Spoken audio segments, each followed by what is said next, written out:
அவரு உட்காரியா இன்னும் கொஞ்ச நேரம் முடிச்சிடுவாரு. ஐயா 9 மணினா 9 மணிக்கு முடிச்சிடுவாரு. அவர் உட்கார வைப்பாரா இல்லையா? என்ன ஐயா நீங்க நிறைய பேசியிருக்கிறாங்க. விவேகானந்தர் ராஜ்குமார் சொன்னார், விவேகானந்தர் உலகளாவ இந்திய பெருமையை எடுத்து சென்றவர், இந்து சமயத்தை கொண்டு சென்றவர். ஆனா அவரை அடையாளம் கண்டது யார்? ராமகிருஷ்ண பரமஹம்சர் என்கிற ஒருவர் இல்லை என்றால் விவேகானந்தர் என்கிற ஒருவரை கண்டுபிடிக்கவே முடியாது. அதான் உண்மை. அவர் தானே குரு. இப்போ குரங்கு துரத்துச்சா அவர் ஓடாம திரும்பி பார்த்தாரா? ராஜகுமார குரங்கு துரத்துதுன்னு வைங்க, குரங்கு இல்லை குரங்குகள். அதெல்லாம் விடுங்க. ராஜகுமார் ராஜபாளையத்தில் இருக்கிறாரு. ராத்திரி இவர் வீட்டு வாசல்ல ஒருத்தன் வந்து நிக்கிற அவஸ்தா அது. யோ பேச்சாளர் வாயா வெளிய, என்னமோ பேசுறிய, இப்ப என் முன்னாடி வந்து நில்லுன்னு கேட்கிறான்னா இவர் என்ன செய்யணும்? என் வாழ்க்கை. அவன் கையில கத்தி வச்சிருக்கான். இவர் 2 கத்திரிக்காயை தூக்கிட்டு போய் அதை வச்சு இதை நறுக்கலாமா? நான் உனக்கு எல்லா இலக்கியமும் சொல்லி தருகிறேன். விவேகானந்தர் என்ன செய்தார் தெரியுமா? குரங்கை பார்த்து எதிர்த்து நின்றார். இப்போ என்னை பொறுத்தவரை நீ குரங்கு, நான் எதிர்த்து நிற்கிறேன், சொல்ல முடியுமா? அந்நேரம் உட்காந்து போலீஸுக்கு போன் பண்ணணுமா, எதிர்த்து நிக்கணுமா? ஏன் ராஜபாளையத்துல ஒரு வாழ்க்கை, விருதுநருக்கு வந்தா வேற வாழ்க்கையா? ஏன் அநியாயம் பண்றீங்க? நிறைய பேசியிருக்கிறார் அவர், நிறைய. நாம் சொந்தமாக பேசினால்தான் ஜெயிக்க முடியும், மழை பெய்தால் நாம் தான் குடை பிடிக்க முடியும். இந்த மாதிரி விஷயங்கள் எல்லாம் அடுத்த புத்தக கண்காட்சியில் எழுதி போடுங்க. நமக்கு நாம் தான் குடை பிடிக்க வேண்டும், நாம் சொந்தமாக பேசித்தான் ஜெயிக்க வேண்டும். நம்ம பேசுறதெல்லாம் நம்ம சொந்தமா? சொல்லுங்க. நீங்க பேசினவரெல்லாம் விவேகானந்தர் என்ன சொன்னார், அவர் என்ன சொன்னார், இதெல்லாம் அவர் சொன்னதை நீங்க கொண்டு வந்து நான் சொந்தமாகத்தான் பேசுகிறேன், இதெல்லாம் சொந்தமா? அது இதுல அவர் ஆக்கம் அதர்வினாய் செல்லும் திருவள்ளுவர் 2000 வருஷமா எழுதினார். இப்ப ஏஐன்னு ஒண்ணு வந்திருக்குங்க, ஆர்டிபிஷியல் இன்டெலிஜென்ஸ். அதுக்கு போய் ஒரு திருக்குறள் கேட்டீங்கன்னா அதுவே எழுதி கொடுத்துருது. அதுக்கு திருவள்ளுவருக்கு சம்மதமே கிடையாது. நான் சொல்றது உண்மைங்க, நீங்க வேணா பாருங்க. நோக்கத்துக்கு 1340 30 கிடையாது, அப்படி எழுதுதுங்க. ஏஐ வந்து எவ்வளவு ஏமாத்துது தெரியுமா? அந்த உலகத்துல என்னென்ன நடந்துகிட்டு இருக்கு ஒண்ணுமே தெரியாம. ஐயா தான் கேட்டாரு, சார் யார்கிட்ட இருக்காருன்னு. ஓ அது எஸ்ஐஆர். அது சாருன்றது பெரும் பிரச்சனை. நீங்க எல்லாம் யோசிங்க. இது வந்துங்க, இங்க எல்லாம் பெரியவங்களா இருக்கிறீங்க. 2005 நான் எங்க ஓட்டு போட்டேன்னு எனக்கு எப்படிங்க தெரியும்? நான் போன வருஷம் எந்த வீடு மாத்தினேனே மறந்து போச்சு. என்னையா நாங்க என்னையா செய்யறது? உண்மையிலே நான் சொல்றேன், எனக்கு ஓரளவு படிப்பறிவு இருக்கு, எனக்கே ஃபில்லப் பண்ண தெரியல சார். நான் எனக்கு வந்து பிஎல் ஓட்ட கேட்டேன், ஐயா அந்த உறவினர்னா யாரு, தந்தை பெயரை எழுதணுமா, என் பேரை எழுதணுமா, இதுல அப்பா பேரு என்னன்னாவது கேட்டிருக்கலாம் இல்லையான்னு. அவரு நீங்க நல்லா பேசுறீங்க ஆனா இது கூட எழுத தெரியலன்றாரு. அந்நேரம் என் வீட்டுக்காரமா என்னை பரிதாபமா பார்த்துச்சு. உன்னை ஊரு கூப்பிடுறாங்க, உனக்கு ஒரு ஃபார்ம் ஃபில்லப் பண்ண தெரியல. உண்மையில் அது ஏன் பிரச்சனையா ஃபார்ம் பிரச்சனையா? யோசிச்சு பாருங்கய்யா. இந்த தேசம் இன்னும் பாமர மக்களின் தேசம். அவர்களுக்கு தெரிந்த விஷயத்திலிருந்து தொடங்க வேண்டுமே தவிர உங்கள் மேதாவித்தனத்தை அங்கேயா காட்டுறது? அவன் எப்படியா ஓட்டு போடுவான்? எங்கிருந்து ஓட்டு போடுவான்? அவன் சாதாரண மக்கள், அவனுக்கு எதுவும் தெரியாது. அவன் காலையில 5 மணிக்கு வேலைக்கு போனான்னா ராத்திரி 10 மணிக்கு வருவான். அவனுக்கு என்னையே தெரியும்? உங்களுக்கு தெரியாதுன்றது எங்களுக்கு தெரியும். தெரிஞ்சுக்கிட்டு தானே அங்க இந்த வேலையை பார்க்கிறாங்க. என்னென்னவோ பேசுறாங்க. நம்ம எதிர்காலம் என்னன்னே நமக்கு தெரியாது. இவ்வளவு சிரமத்துல நாம இருக்கிறோம்.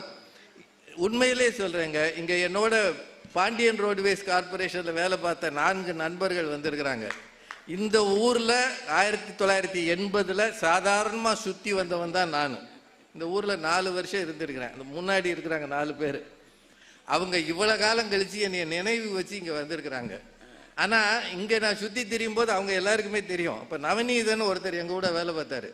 அவர் அடிக்கடி சொல்லுவாரு, நீ ஒரு நாளும் முன்னேற மாட்ட, அவர் என்று சொல்றது எவனோ வேற வேறையோ பிஆர்சின்றது அப்போ பக்கத்தில் இருக்கு பாண்டியன் ரோடுவேஸ், அங்கதான் நான் கேஷியரா இருந்தேன். நீ என்னைக்கு முன்னேற மாட்டேன், இந்த ஊரே தான் சுத்தி வருவ. நவநீதன் சொல்லுவார். இப்ப நான் அவரை நினைச்சு பார்க்கிறேன், அவர் மட்டும் அப்படி என்னை சொல்லவில்லை என்றால், அந்த தூண்டுகோல் இல்லை என்றால், ஒருவேளை என்னால் வேற இடத்துக்கு போகணும்ன்ற எண்ணமே வந்திருக்காது. அதற்கு மிக காரணம் அந்த நவநீதன் சார்னு நான் இப்போ நினைப்பேன். அது உண்மை. அது மட்டும் இல்லை, என்னைய மாதிரி பேங்க் வேலை போன எல்லாருமா பேச்சாளராக வந்தாங்க. மேடையில் இருக்கக்கூடிய பத்மஸ்ரீ தமிழறிஞர் அவர்கள் கண்ணில் பட்டதுனாலதான் அன்புநாதன் சொல்றாரு ராஜா பாணின்னு ஒன்று வச்சிருக்கிறாருன்னு. என்ன பாணி? ஒரு 10 கூட்டத்தில் என்னை பார்த்து யாரும் கைதட்டலைன்னு வைங்க, நான் வந்து பேசுறேன், நீங்க எல்லாம் கை தட்டுறீங்க, கை தட்டாம இருக்கணும்னு முடிவு எடுத்துட்டீங்கன்னு வைங்க, நான் குட்டிக்கரணம் போட்டாலும் ஒண்ணுங்காது சார். உண்மை தான் சார். நாங்க வந்து பேசுறோம், மக்களை பார்க்கிறோம்னா நீங்கள் தருகிற ஆதரவில் தான் பேச்சாளர்களே வாழ்கிறார்கள், யாரா இருந்தாலும் சரி. சார் நாமினேஷன் தான் சார் போடலாம், ஓட்டு யார் போடுறது? என்னங்க, நாமினேஷன் தானே போட முடியும், நமக்கு ஓட்டு நீங்க தானே போடணும், நீங்க தானங்க போடணும். அப்படின்னா ஒவ்வொருவரின் எதிர்காலமும் இன்னொருவரை நம்பித்தான் இருக்கிறது என்பதுதான் உண்மை. ஒன்னே ஒன்னு சொல்லிடு, கூட்டணி தேடாத ஆள் இருக்கா?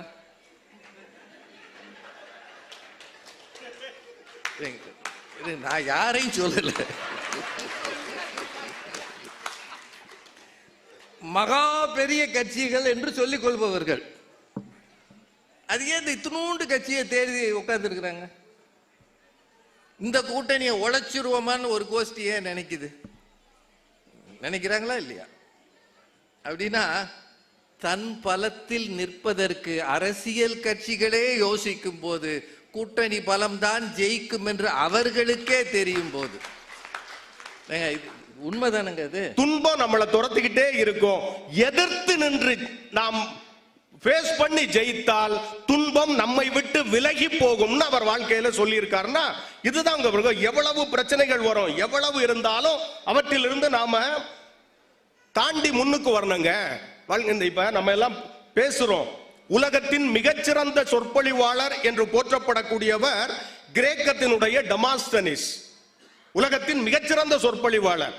அவர் ஆரம்பத்தில் திக்குவாயோடு இருந்தா, பேச முடியாது, பேச்சு வராது, திக்குவாய் இருந்தது. எல்லாருமே கிண்டல் பண்ணாங்க, எல்லாருமே இவனுக்கு பேச்சு வரலங்கிறதுனால அவனை ஏமாத்திக்கிட்டு இருந்தாங்க. அவர் என்ன பண்ணார் தெரியுமா? வீட்டுக்குள்ள போனார். வீட்டுக்குள்ள போய் கதவெல்லாம் தாழ்பால் போட்டுக்கிட்டு தலைய பாதி மொட்டை அடிச்சார். மொட்டை அடிச்சுட்டு ரூமுக்குள்ளாலே உட்கார்ந்து இருந்துட்டார். வாயில கூழாங்கற்களை போட்டுட்டு பேசி பேசி பயிற்சி எடுத்தார். பேசி பேசி பேசி பேசி பயிற்சி எடுத்து ஒரு குறிப்பிட்ட நாள்களுக்கு பிறகு அவர் பயிற்சியின் மூலமாக திக்குவாய் குறைபாடு குறைந்து உலகத்தின் மிகச்சிறந்த சொற்பொழிவாளராக மாறினார்னா ஒரு திக்குவாயையே பயிற்சியினால சரி பண்ண முடியும்ங்கிறதா வாழ்க்கையினுடைய யதார்த்தம்ங்க. எல்லாருமே நம்ம சில நேரங்களில் கிண்டல் பண்ணுவாங்க, கேலி பண்ணுவாங்க. எதையுமே நாம கண்டுக்காங்க போனா நம்ம வாழ்க்கையில ஜெயிக்கலாம். புத்தருடைய வாழ்க்கையில ஒரு சம்பவம், புத்தர் உட்கார்ந்து இருக்கிறார், ஒருத்தன் வந்து புத்தரை கடுமையா திட்டுறான். அவர் சிரிச்சுக்கிட்டே அப்படி உட்கார்ந்து இருக்கிறார். இன்னொருத்தர் வந்து நீங்க தான் உலகத்தின் மிகச்சிறந்த சிந்தனையாளர், புத்தர் வாழ்கன்னு புகழ்றான். அப்பவும் அவர் சிரிச்சுக்கிட்டே இருக்கிறார். பக்கத்துல இருந்த சீடர் கேட்டார், ஒருத்தன் வந்து உங்களை திட்டும் போதும் சிரிச்சுக்கிட்டு தான் இருந்தீங்க, ஒருத்தன் வந்து உங்களை புகழ்ந்து பேசுறான், அப்பவும் சிரிச்சுக்கிட்டு தான் இருந்தீங்க, இதுல இருந்து நீ என்ன சொல்ல வர்றீங்கன்னு சொல்லும் போது புத்தர் சிரிச்சுக்கிட்டே சொன்னார், அவரவர் கொண்டு வந்ததை அவரவர்களே எடுத்துட்டு போகட்டும், இதுதான் நான் உலகத்துக்கு சொல்லக்கூடிய நியதினார். ஒருத்தர் புகழ்ந்தாலும் சரி திட்டுனாலும் சரி நான் மனதுக்குள் ஏற்றுக்கொள்ளாமல் இருந்தால் அது நம்மை ஒன்றும் செய்யாது என்பதுதான் புத்தருடைய வாழ்க்கை நமக்கு சொல்லக்கூடிய உதாரணம். அதனால தான் சொன்னா 1000 இருந்தன போதி மரங்கள், ஒரே ஒருத்தன் தான் புத்தனாக மாறினான். அப்ப நாம மரத்தினால நம்ம வெற்றி இல்லைங்க. உட்கார்ந்தவன் சித்தார்த்தன், அவன் புத்தனாக எழுந்தான். அவன் மனசுதான் காரணமே தவிர வேற ஒண்ணுமே இல்லைங்க. நீங்க ஒரு தேனீச்சியை பார்த்து ஒரு பறவை கேட்டுச்சு, நீ மலர்கள் தோறும் போய் தேடி போய் தேனை சேகரிச்சுட்டு வந்து அழகா கூடு கட்டி தேனை சேகரிச்சு வைக்கிறான். இந்த மனுஷர்கள் இருக்காங்கல்ல, எந்த கஷ்டமும் படாம சிரமப்படாம வந்து இந்த தேனை திருடிட்டு போறாங்களே, இது உனக்கு கஷ்டமா இல்லையா அப்படின்னு கேட்கும் போது அந்த தேனீச்சி சொல்லிச்சான், எனக்கு அதெல்லாம் கஷ்டமா இல்ல, மனிதர்களால் நான் சேகரித்த தேனை மட்டும்தான் திருட முடியும், தேனை சேகரிக்கின்ற என்னுடைய திறமையை மனிதர்களால் திருடவே முடியாதுன்னு சொல்லிச்சான். இப்ப பாருங்க, எவ்வளவு சிரமம் இருந்தாலும் நாம் நம்மை தாண்டி ஜெயிக்கணுங்க. விளையாட்டு துறையில ஒரு செய்தியோட நிறைவு பண்றையா, விளையாட்டு துறையில எத்தனையோ சாதனையாளர்களை பார்க்கிறோம். முடியாதவர்கள் கூட மிகப்பெரிய சாதனையை செய்து காட்டி இருக்கிறாங்க. கடந்த 2024 பாரிஸ் ஒலிம்பிக்ல வில்வித்தை போட்டியில் பாராலிம்பிக்ல மெடல் வாங்கினாங்க, பதக்கம் வாங்கினாங்க. சீத்தல் தேவின்னு பேரு, ஜம்மு காஷ்மீர் மாநிலம். இப்ப வில்வித்தை போட்டிக்கு ரொம்ப முக்கியமா தேவைப்படுறது கைதானுங்க. ஆனா அந்த சீத்தல் தேவிக்கு 2 கையும் கிடையாது. ஒரு போட்டிக்கு எது தேவையோ அது இல்ல.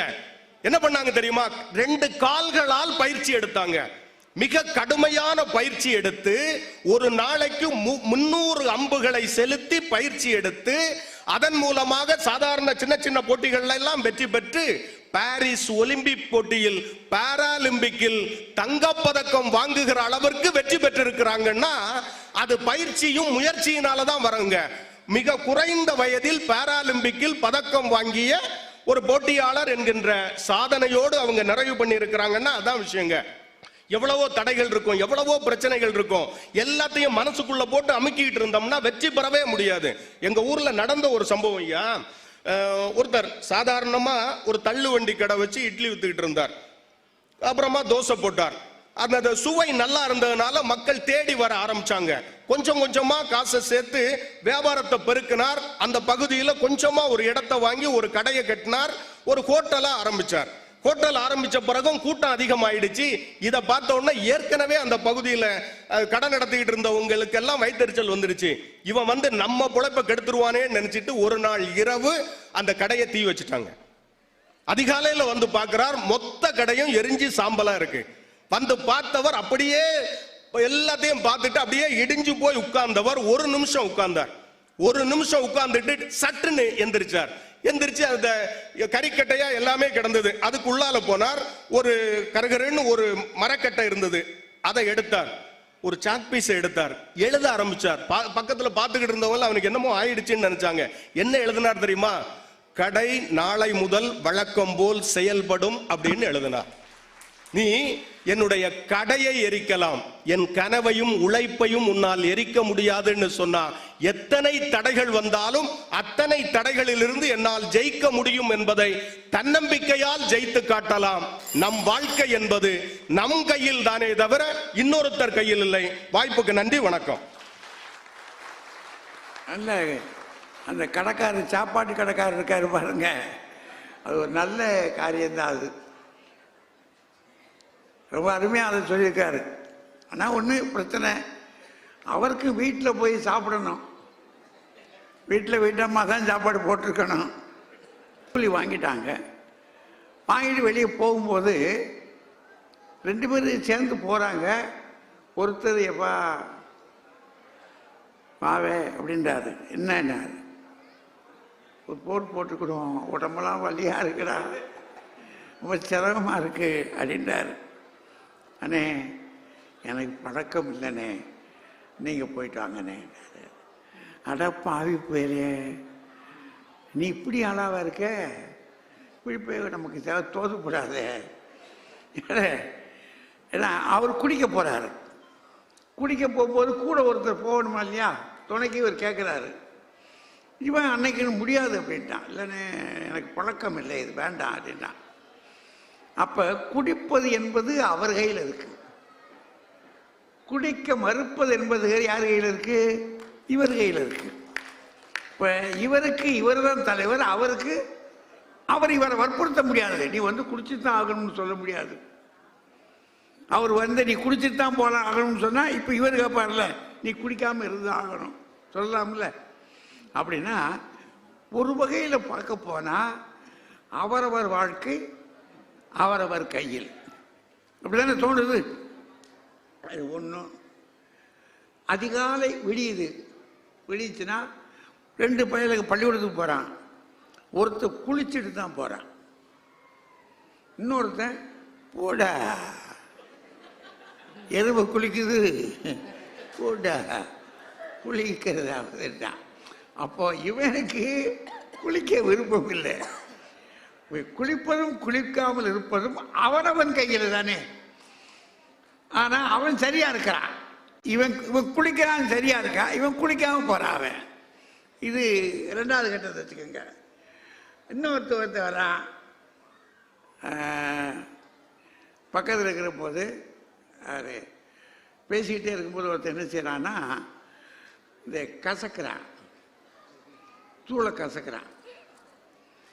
கசக்கனை மட்டும் இப்படி பார்த்துக்கிட்டே இருக்கான், கசக்கிட்டே இருக்கான். கசக்கனவே அப்படின்னா பீடி எடுத்தான், அந்த பீடி அப்படின்னு குடித்தான். உருவுனா உள்ளுக்குள்ளே செலுத்துறான், டச்சுக்குன்னு செலுத்துறான். செலுத்துனா அப்படி 2 தட்டு தட்டுறான், மறுபடியும் காதில் வச்சுக்கிட்டான் வச்சுட்டான். பக்கத்தில் இருக்க இப்படி பார்த்துக்கிட்டே இருக்கான், என்னடா செய்கிறான் அவன் அப்படின்னு. இவன் என்ன செஞ்சிருக்கான், எங்கனையும் ஒரு பெரிய புண்ணியமாக அவனுக்கு சரக்கு கொடுத்துருக்கான். சரக்கு உள்ள சேர்த்துட்டு கொஞ்ச நேரத்துக்குள்ள இப்படின்றான். ரொம்ப சிம்பிளாக உட்காந்துட்டு அடிக்கிறான். அவன் பக்கத்தில் இருக்கிறவன் எந்திரிச்சு போயிட்டான். அப்படின்னா தன்னை கீழ்நிலைப்படுத்துகிறவன் அவன்தான். இல்லை நான் அந்த வழிக்கு வரமாட்டேன் மேல்நிலைப்படுத்துகிறவன் அவன்தான். அப்படின்னா உங்களுடைய வாழ்க்கை உங்களுடைய கையில் தான் இருக்கிறது என்பதில் ஏதோ ஒரு உண்மை தெரியுதுல நமக்கு. அதை இல்லைன்னு சொல்லிட முடியாது. ஆமாம், நம்ம கடைக்கு போகிறோம், தொழில் பண்ண போகிறோம், காலையில் எழுந்திரிச்சு கடையை வேலை போய் திறந்துக்கிட்டு வச்சு சுத்தமாக தொடச்சி கிடிச்சு வச்சு 4 பேர் பார்க்குற மாதிரி நம்ம உட்காந்துருந்தா தானே வர்றவன் பார்த்தா வாங்குவான். நீ கடைக்கு போகும்போதே அப்படின்னு கொட்டாய் விட்டுக்கிட்டு தலையும் சீவாமல் குளிக்காமல் போய் உட்காந்துருந்தா வந்து இப்படி எட்டி பார்க்குற என்ன செய்வான், இவன் கடையிலையா விலங்கு மாயா சொல்லுவான் இல்லையாப்பா.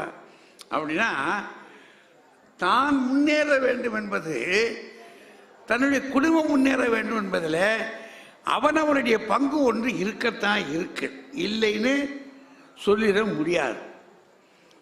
அது ஒரு பக்கம் இருக்கு. ஆனால் இது ஒரு பழைய தியரி, ரொம்ப பழைய தியரி. இந்த பழைய கோட்பாடுன்றதுக்கு எதுக்காக அப்படி சொல்கிறேன் அப்படின்னா, புத்தர் அப்படி தியானத்தில் இருந்தார்.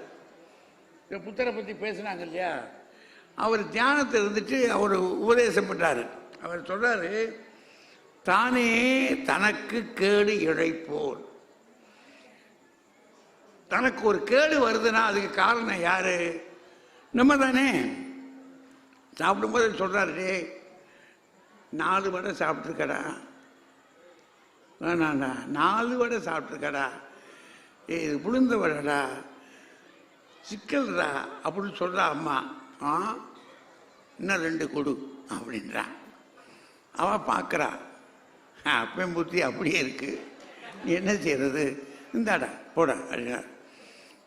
சாப்பிட்டுக்கிட்டு இருக்கும்போதே ஓடுறான், அவனால் இருக்க முடியலே. அப்போ தனக்கு கேடு இழைச்சிருக்கிறது யாரு? பிறர் சொல்லியும் செய்யாம திருந்தாம இருக்கிறவன் இருக்கானே, அவன் தான் தனக்கு கேடு இழைச்சுக்கிட்டான்.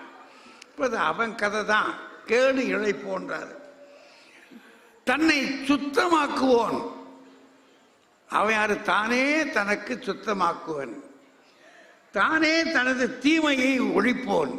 தனக்கு வரக்கூடிய வறுமை இருக்கு, கஷ்டம், நம்ம வீட்டில் கஷ்டம் இருக்கு, அதை போக்கணும்னா அடுத்தவன் வந்து கொடுப்பான் நமக்கு.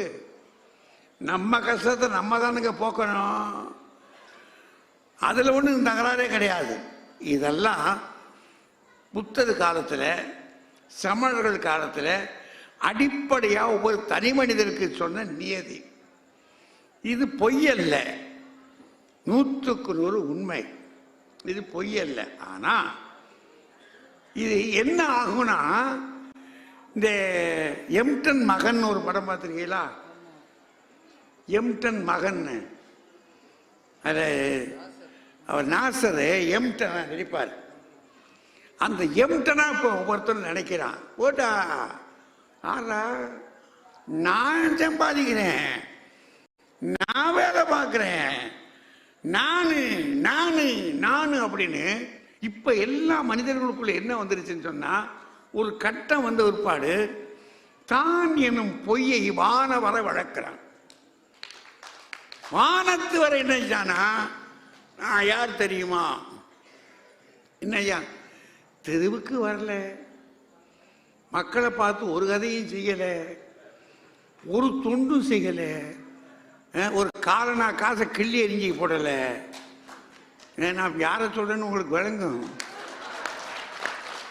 உண்மையை சொல்றேனே, தெருவுக்கே வரல. ஏன்னா பெரிய ஒரு காமராஜர் ஐயாவெல்லாம் அவர் படிக்கிற காலத்தில் படிப்பை விட்டு படிக்க முடியலை, அது ஒரு வேற கட்டம். ஆனால் அவர் பட்டிருக்கிற பாடு இருக்கு பாருங்க, என்ன கஷ்டங்களையா. சாப்பிடாமல் இருந்த நாட்கள் எத்தனை, தூங்காமல் இருந்த நாட்கள் என்ன, தெருவோரத்து மனிதர்களுக்காக அவர்கள் பாடுபட்டு இருக்கிற காரியம் எத்தனை. இவ்வளவு உழைச்சிருக்கிற மனுஷனை ஒரு நாட்டில் தூக்கி அழி எறிஞ்சிட்டான், அப்போடா ஓடி போடு அப்படின்ட்டான். அப்படிப்பட்ட ஒரு நாட்டுக்குள்ள வந்துக்கிட்டு திடீர்னு ஒரு வேலையும் செய்யாதபடிக்கு, ஒண்ணுமே செய்யாதபடிக்கு வந்து நின்றுக்கிட்டு, அது இம்மாறு இல்லை, நட்டரடு தலைவராகணும். சும்மா சாதாரண ஆளும் கிடையாது, தலைவன் தான்.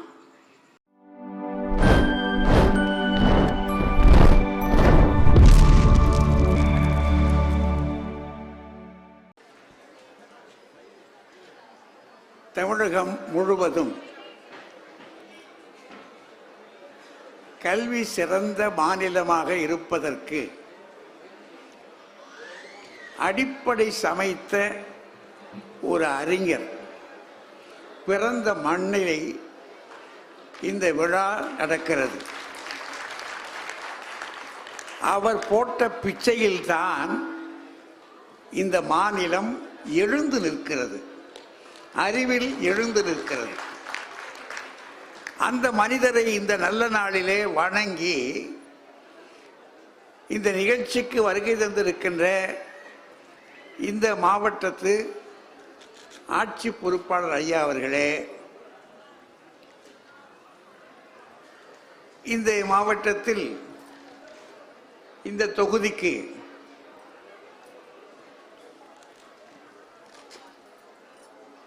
நாடாளுமன்றத்திற்கு உறுப்பினராக இருந்து எங்களுக்கெல்லாம் நல்வழி காட்டிய, உள்ளபடியே நல்வழி காட்டிய ஐயா அவர்களே, சட்டமன்றத்தினுடைய உறுப்பினராக இருக்கின்ற ஐயா அவர்களே,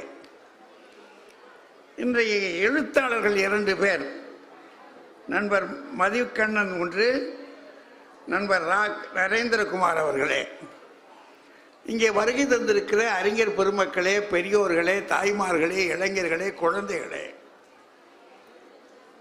அரசு ஊழியர்களே, இந்த நிகழ்விலே வரவேற்பு சொல்லிக் கொண்டிருக்கின்ற ஐயா அமர்நாத் அவர்களே, முன்னிலை வகித்துக் கொண்டிருக்கிற ஜீவா அவர்களே, தலைமையுரை ஆற்றிருக்கின்ற செந்தில்குமார் அவர்களே, பேச்சாளர் பெருமக்களே, உங்கள் அத்தனை பேருக்கும் என்னுடைய பணிவான வணக்கத்தையும் வாழ்த்துக்களையும் கூறிக்கொள்கிறேன். நான் வழிகாட்டியாக இருக்கிறார்னு எங்கள் ஐயாவை சொன்னதற்கே நம்முடைய நாடாளுமன்ற உறுப்பினர் ஐயா, அவர் பேர் தெரியும், அறிஞர் மாணிக்கம் தாகூர் இருக்காரு, அவர் எங்களுக்கு ஒரு வழிகாட்டி. நான் சும்மா அதை சொல்லலை, எங்கள் மதுரை கம்பன் கழகத்துக்கு நாங்கள் ஒரு கம்பன் கழகம் மதுரையில் நடத்திக்கிட்டு இருக்கோம். அதை தொடர்ந்து நடத்துறதுக்கு ரொம்ப கடினம். இப்போல்லாம் நிகழ்ச்சி நடத்துறதுலாம் எளிதான காரியம் இல்லை, பெரிய சிரமம். ஒரு முறை ராஜா இவர் வண்டியில் ரயிலில் தான் பார்த்துருக்காருன்னு நினைக்கிறேன், இல்லை ரயிலில் விமானத்தில் பார்த்துருக்காரு. அப்போ பேசிக்கிட்டு வரும்போது எங்கள் கம்பன் கழகத்தை பற்றி அவர்கிட்ட சொல்லியிருக்கிறாங்க. சொன்ன அந்த மாதமே 1,00,000 ரூபா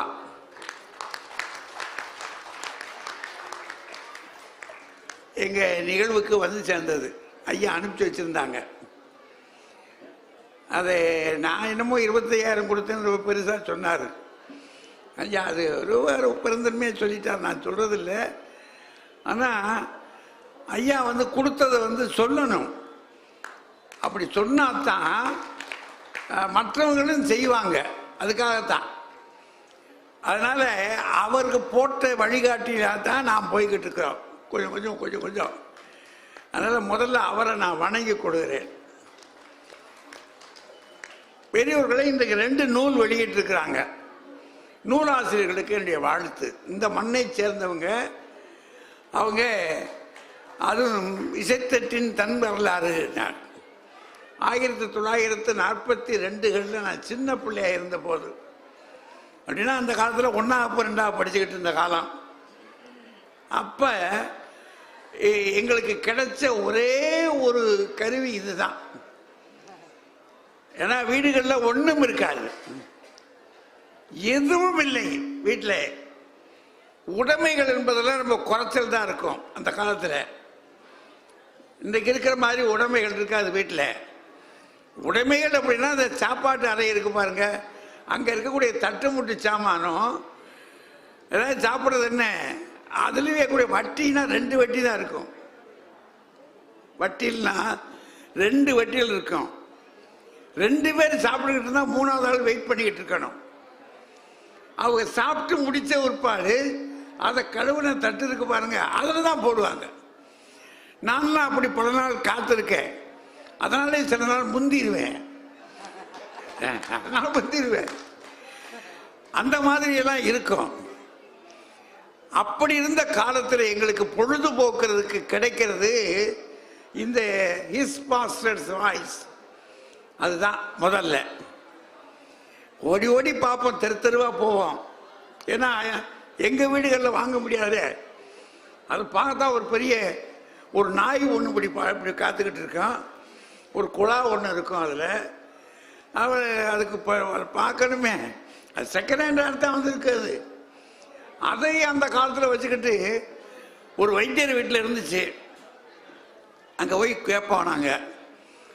அதனுடைய வரலாற்றை பற்றி எழுதியிருக்காரு ஐயா. அப்போ அது பாராட்டணும் இல்லையா, தெரிஞ்சுக்கிட்டதுக்கு. அடுத்தவர் நீயா இருந்த என்ன பண்ணுவ அப்படின்றாரு. இது நம்ம ஒவ்வொருத்தரும் ஒரு குறிப்பிட்ட விஷயங்களை பற்றி பேசும்போது, சரி நான் இப்படி செஞ்சுட்டேன்ப்பா, நீயா இருந்தால் என்ன செய்வ அப்படின்னு கேட்கறது ஒரு சாதாரணமான விஷயம்தான் அது. ஆனால் ரொம்ப ஆழமான விவகாரம் அது. நம்ம கேட்குறான், ஒருத்தர் உடனே செஞ்சிட்டோம்னா என்ன செஞ்ச கழிச்ச, என்னடா பண்ணிட்ட அப்படின்றான்ல. சரிப்பா நான் ஏதோ பண்ணிட்டேன், என்னால் முடிஞ்சதை பண்ணியிருக்கேன், நீயா இருந்து என்ன பண்ணுவ அப்படின்னு கேட்குறாங்கல்ல. அதை குழந்தைகளுக்கு இது சிறு பிள்ளைகளுக்கான கதை புத்தகம். ஏன்னா அவங்களுக்கு தான் இப்போ ரொம்ப தேவைப்படுது. நெடுங்காலமாக என்ன செஞ்சிட்டோம்னா, நமக்கு கலை உரைத்த கற்பனைகளையே கதை கட்டி, ஐயா வாங்க, கலை உரைத்த கற்பனைகள்லையே ரொம்ப நேரம். ஒரு காலத்தில் கற்பனை கதைகள் அத்தனையும் அதுலேயே நம்ம மூழ்கி முத்தெடுக்கிற மாதிரி செஞ்சு போயிட்டோம். இப்போ அப்படி இல்லை, நடைமுறை கதைகள் ஏதாவது சொல்லி ஆகணும் குழந்தைகளுக்கு. அதனால் ஒரு பக்கம் குழந்தை எழுத்தாளர் ஒருத்தது, இன்னொரு புறம் வந்து ஒரு வரலாற்று செய்திகளை சொல்கிற, கடந்த கால இதை எடுத்து சொல்கிற ஒருத்தர். 2 பேர் வெளியிட்டு இருக்கிறாங்க. இந்த மண்ணிலிருந்து வெளியிட்டு இருக்கக்கூடிய அந்த எழுத்தாளர்களை பாராட்டணும், வாழ்த்தணும். எழுத்துக்கலை என்பது எளிதான விஷயம் இல்லை. அதை சுவைபட சொல்லணும் இல்லையா, சுவைபட சொல்லுகிறத அது குழந்தைகளுக்கு சொல்வது என்பது இன்னும் ரொம்ப பெருசு. அதனால் 2 பேரையுமே வாழ்த்துகிறேன், வணங்கிக் கொள்கிறேன். ஒன்று, ஏன்னா அவசரக்கார மேடம் 9 மணிக்கு முடிக்கணும்னு சொல்லியிருக்காங்க. மழை வேற இப்போ தான் போட்டு அடித்து ஓஞ்சிருக்கு. இந்த இடத்துல நாங்கள் 1 மணி நேரத்துக்குள்ளே ஜகஜா வாங்கி போகணும் விருட்டுன்னு. அதனால வேகமாக பிடிச்சிடுறேன். பெரும்பாலும் நம்ம வாழ்க்கையிலங்க நம்மளுடைய வாழ்க்கை இருக்கு பாருங்க, அது ஒரு பிறப்புக்கும் இறப்புக்கும் இடையேயான ஒரு பயணம். அவ்வளோதானே, அது சுருக்கமான வாழ்க்கை. அது இந்த பயணத்தில் அதை பகுத்து கூட பார்க்கலாம். அதை ஒரு அநேகமாக விவரம் தெரிஞ்சு என்ன, மூச்சு விட்டு ஒரு 3 மாதம் அம்மா வயிற்றுக்குள்ளே இருக்கோம். அம்மாவுடைய வயிற்றுக்குள்ளேயே நம்ம மூச்சு தொடங்கிறதுன்னு சொல்கிறான். 6வது மாதத்துக்கு மேலே நம்ம மூச்சு விட ஆரம்பிச்சிடறோம். அங்கே மூச்சு விடுறது மட்டும் இல்லையா, சாப்பிட்றது, ஆட்டம் போடுறது, குத்துறது. அதனால தான் அம்மா அடிக்கடி சொல்லி காட்டுறாளே, உன் பகன் உன்னை விட மோசமாக இருப்பான் போல இருக்கப்பா அப்படின்னு சொல்லி காட்டுறான் அப்பா கிட்ட. அதனால் நம்ம வேலையை அங்கேயே ஆரம்பிச்சிட்டோம். அங்கே இருந்து தொடங்கி அதுக்கு பாடு இப்போ வாழ்க்கை, கருவாக இருக்கக்கூடிய ஒரு வாழ்க்கை இருக்குது. அப்புறம் அதுக்கு பிற்பாடு குழந்தையா பிறந்த பிற்பாடு ஒரு குழந்தை வாழ்க்கை, ஒரு 5 வயசு வரைக்கும் என்ன தெரியும், அது அப்போ நம்ம என்ன செஞ்சோம், என்னவா இருந்தோம்ன்றது ஏதாவது தெரியும், ஞாபகம் இருக்கா, நினச்சி பார்க்குறோம், நினைவு வரலையே. ஒருவேளை அறிஞர்கள் இங்கே இருக்கவங்களுக்கு யாருக்கும் நினைவு இருக்கா நமக்கு தெரியல. யாரும் நினச்சி பார்க்குறேன். எங்கள் அண்ணன் சொல்கிறாரு, ஒரு நாள் நீ படுத்து கிடந்துட்டா தெரியாதனமாக ஒரு என்ன துணியை போட்டு பற்றிருந்தாங்களோ வீட்டில் மிதிச்சுட்டா உன்னையே அப்படின்னு எங்கள் அண்ணன் அப்படியே பதறி அழுவான், சொல்லும்போதே அழுவான். அப்போ அந்த குழந்தை வாழ்க்கை ஒன்று, அது ஒரு 5 வயசு வரைக்கும். அப்புறம் கிட்ட 5 எங்களெல்லாம் 6 வயசில் தான் கொண்டு போய் தள்ளி விட்டாங்க பள்ளிக்கூடத்தில். அப்போ பள்ளிக்கூடத்துக்கு போன பாடு பள்ளிக்கூட வாழ்க்கை, அது கல்வி வாழ்க்கைன்னு வச்சுக்கிடுவோம். அப்போ வாழ்க்கை, குழந்தை வாழ்க்கை, கல்வி வாழ்க்கை. இப்போ கல்வியை முடிச்சாச்சு அப்படின்னா வேலைக்கு போகணும். அது அடுத்த கட்டம் அதுதானே, வேலைக்கு போகணும். அப்போ தொழில் வாழ்க்கை 4வது. தொழில் வாழ்க்கைக்கு போயிட்டோம்னு தெரிஞ்சிட்டாலும் வீட்டுக்கு மொக்க ஆரம்பிச்சிடும். ஆள் வந்துடும், என்னங்க அப்புறம் ஏதாவது பார்க்க வேண்டியதானே, பொங்கல் ஆள் இருக்குது அப்படின்னு ஆள் வந்துடும். சரி, திருமண வாழ்க்கை. திருமண வாழ்க்கை முடிஞ்ச பிற்பாடு என்ன ஆயிடுது, தந்தையாக இருக்கக்கூடிய வாழ்க்கை 6வது வாழ்க்கை. அப்புறம் கடைசியாக தந்தையாக இருந்து வாழ்ந்து வச்சு நடந்து போனப்பாடு தகப்பன் இது தாத்தனாக இருக்கிற வாழ்க்கை. அப்போ 7 வாழ்க்கை 7 கூறா. அதாவது எங்கள் ஊர் மதுரை பகுதியில் சொல்கிறதா இருந்தால் அது என்ன, அது மண்டகப்படினுமா. அழகரை வந்து இறக்கும்போது ஒவ்வொரு மண்டகப்படியாக இறங்கி வருவார். அது மாதிரி இந்த மண்டகப்படி 7 மண்டகப்படி இருக்கு. இந்த 7 மண்டகப்படியில் நம்முடைய வாழ்க்கை சொல்றது, நம்முடைய வாழ்க்கை அது யார் கையில், நம்ம கையிலையா, இன்னொருவர் கையிலையா, பிறர் கையில். ஆனால் அப்போ நமக்கு சொல்லும் போதே இப்படி பார்த்துட்டு கிறுக்குத்தனமாக இருக்கு. நம்ம வாழ்க்கைன்ற நம்ம வாழ்க்கை நம்ம கையில் தானே இருக்கும், அது அதுக்கு இன்னொருத்தர் கையில் இருக்க போகுது அப்படின்னு நமக்கு தோணுது இல்லையா. ஆனால் அறிஞர்கள் எப்படி முடிவு பண்ணியிருக்காங்கன்னு தெரியாது நமக்கு. இந்த தலைப்பை கொடுத்துருக்காங்கன்னா ஏதோ ஒரு விஷயம் இருக்கும், இல்லாமல் சொல்ல மாட்டாங்க. கேட்டு தெரிஞ்சுக்கிடுவோமே, நாம் ஏன் கற்பனை பண்ணுவானே, அதனால் கேட்டு தெரிந்து கொள்வதற்காக கூடியிருக்கிறோம். அதுதான் அறிவு பயணிப்பது. நாம் என்ன செய்யறோம், பிறந்ததுலேருந்து பிறந்தோம், அம்மா அப்பா நமக்கு ஏதோ ஒன்று சொன்னாங்க, அவ்வளோதான். அப்புறம் பள்ளிக்கூடத்துக்கு போய் வாத்தியார் சொன்னதை கேட்டோம், கேட்காம இருந்தோம். கிடைக்காத பெரியவர் அடிச்சுக்கிட்டே சொல்கிறார் இந்த ஆள் அப்படின்னு இருப்போம். அது கேட்டோம் கொஞ்சம். அப்புறம் அதுக்கு பிற்பாடு வாழ்க்கையில் நாம் என்ன கற்றுக்கிட்டோம் அப்படின்றது ஒன்று. கற்றுக்கிட்டது மட்டும் இல்லை, கற்றபடி நிற்கணும் இல்லை. இப்போ நமக்கு இருக்கிற தகராறு எங்கே இருக்குது அப்படின்னா, முதல்ல கற்காத மனிதர்கள் மிகுதி, 2வது கற்றவர்கள் கற்றபடியே நிற்கணும் இல்லை, அது ரொம்ப தகராறு. சரி, நிற்கலாம் நினைச்சோம்னா வீட்டில் ஒத்துக்கிடுவாளா சம்சாரம்? கிறுக்கு மனுஷா கூறு கட்ட மனுஷனை கட்டி வச்சுட்டாங்க எனக்கு, என்னையா வாழ்க்கை நடத்துகிற நீ அப்படின்னு அவ கேட்டு பண்ணுவான். அவன் முரண்டு பண்ணாலும் பிள்ளைகள் முரண்டா பண்ண ஆரம்பிச்சிடும். இதுக்கிடையில் நாம எப்படி வாழ்கிறோம் அப்படின்றது ஒரு தனி வாழ்க்கை வரலாறு. இதில் இந்த வாழ்க்கை நம் கையிலா பிறர் கையிலா? உங்களுக்கெல்லாம் நீங்கள்லாம் என்ன நினைக்கிறீங்கன்னு எனக்கு தெரியாது. என்னத்தை பெருந்த அழைப்புன்னு ஒரு போட்டிருக்காங்க.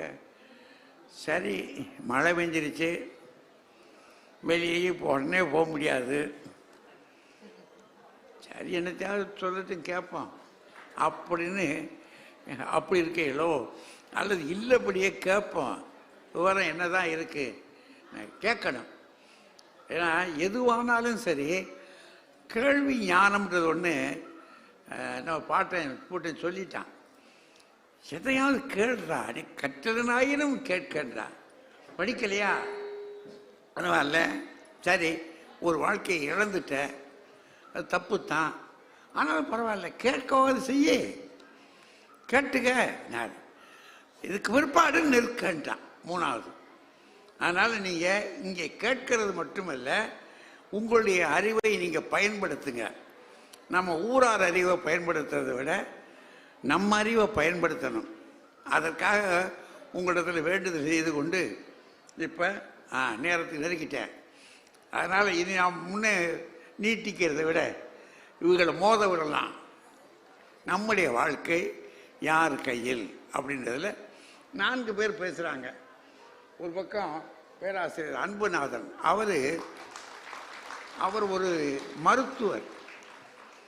கையை பிடிச்சி பார்த்தோன்னுங்க கதையை சொல்லிவிடுவார். அவர் என்னுடைய மாணாக்கர் தான். ஆனால் நான் பெருமைப்படுகிற மாணாக்கர்.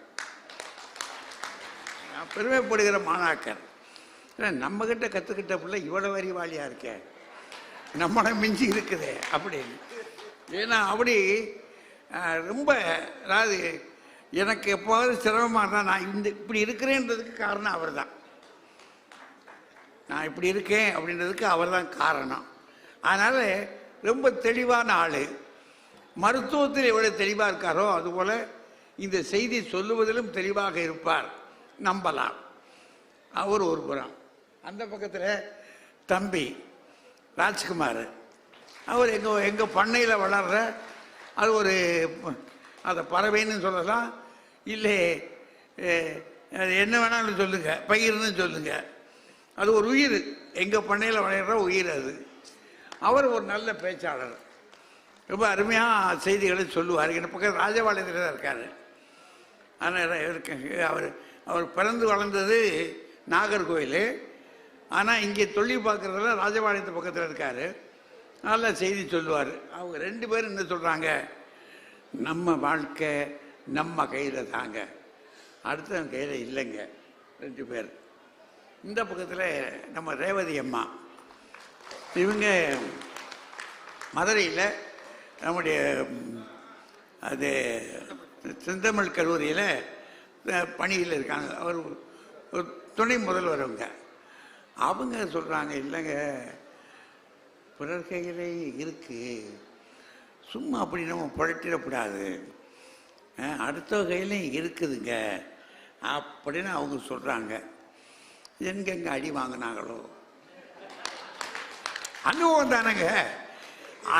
தானங்க மனுஷனுக்கு. அதனால் அவங்க சொல்கிறாங்க, மாதிரி பிறர் கையில் தான் இருக்குது அப்படின்னு அவங்க. அந்த பக்கத்தில் நம்ம ராஜா,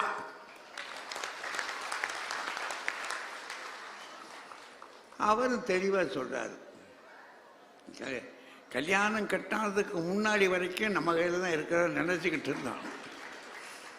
நம்ம வாழ்க்கை நம்ம கையில் தான் இருக்கு, ஆறா போடா அப்படின்னா. கல்யாணம் ஆச்சு, அந்த அம்மா ஒரு பார்வை தானே பார்க்குது, ஒரே பார்வை, செத்து சுண்ணாம்பாகி உட்கார்ந்துருக்கிறோம். ஒரு பார்வை, ஒரு வழி கிடையாது. அப்புறம் போய் கெஞ்சி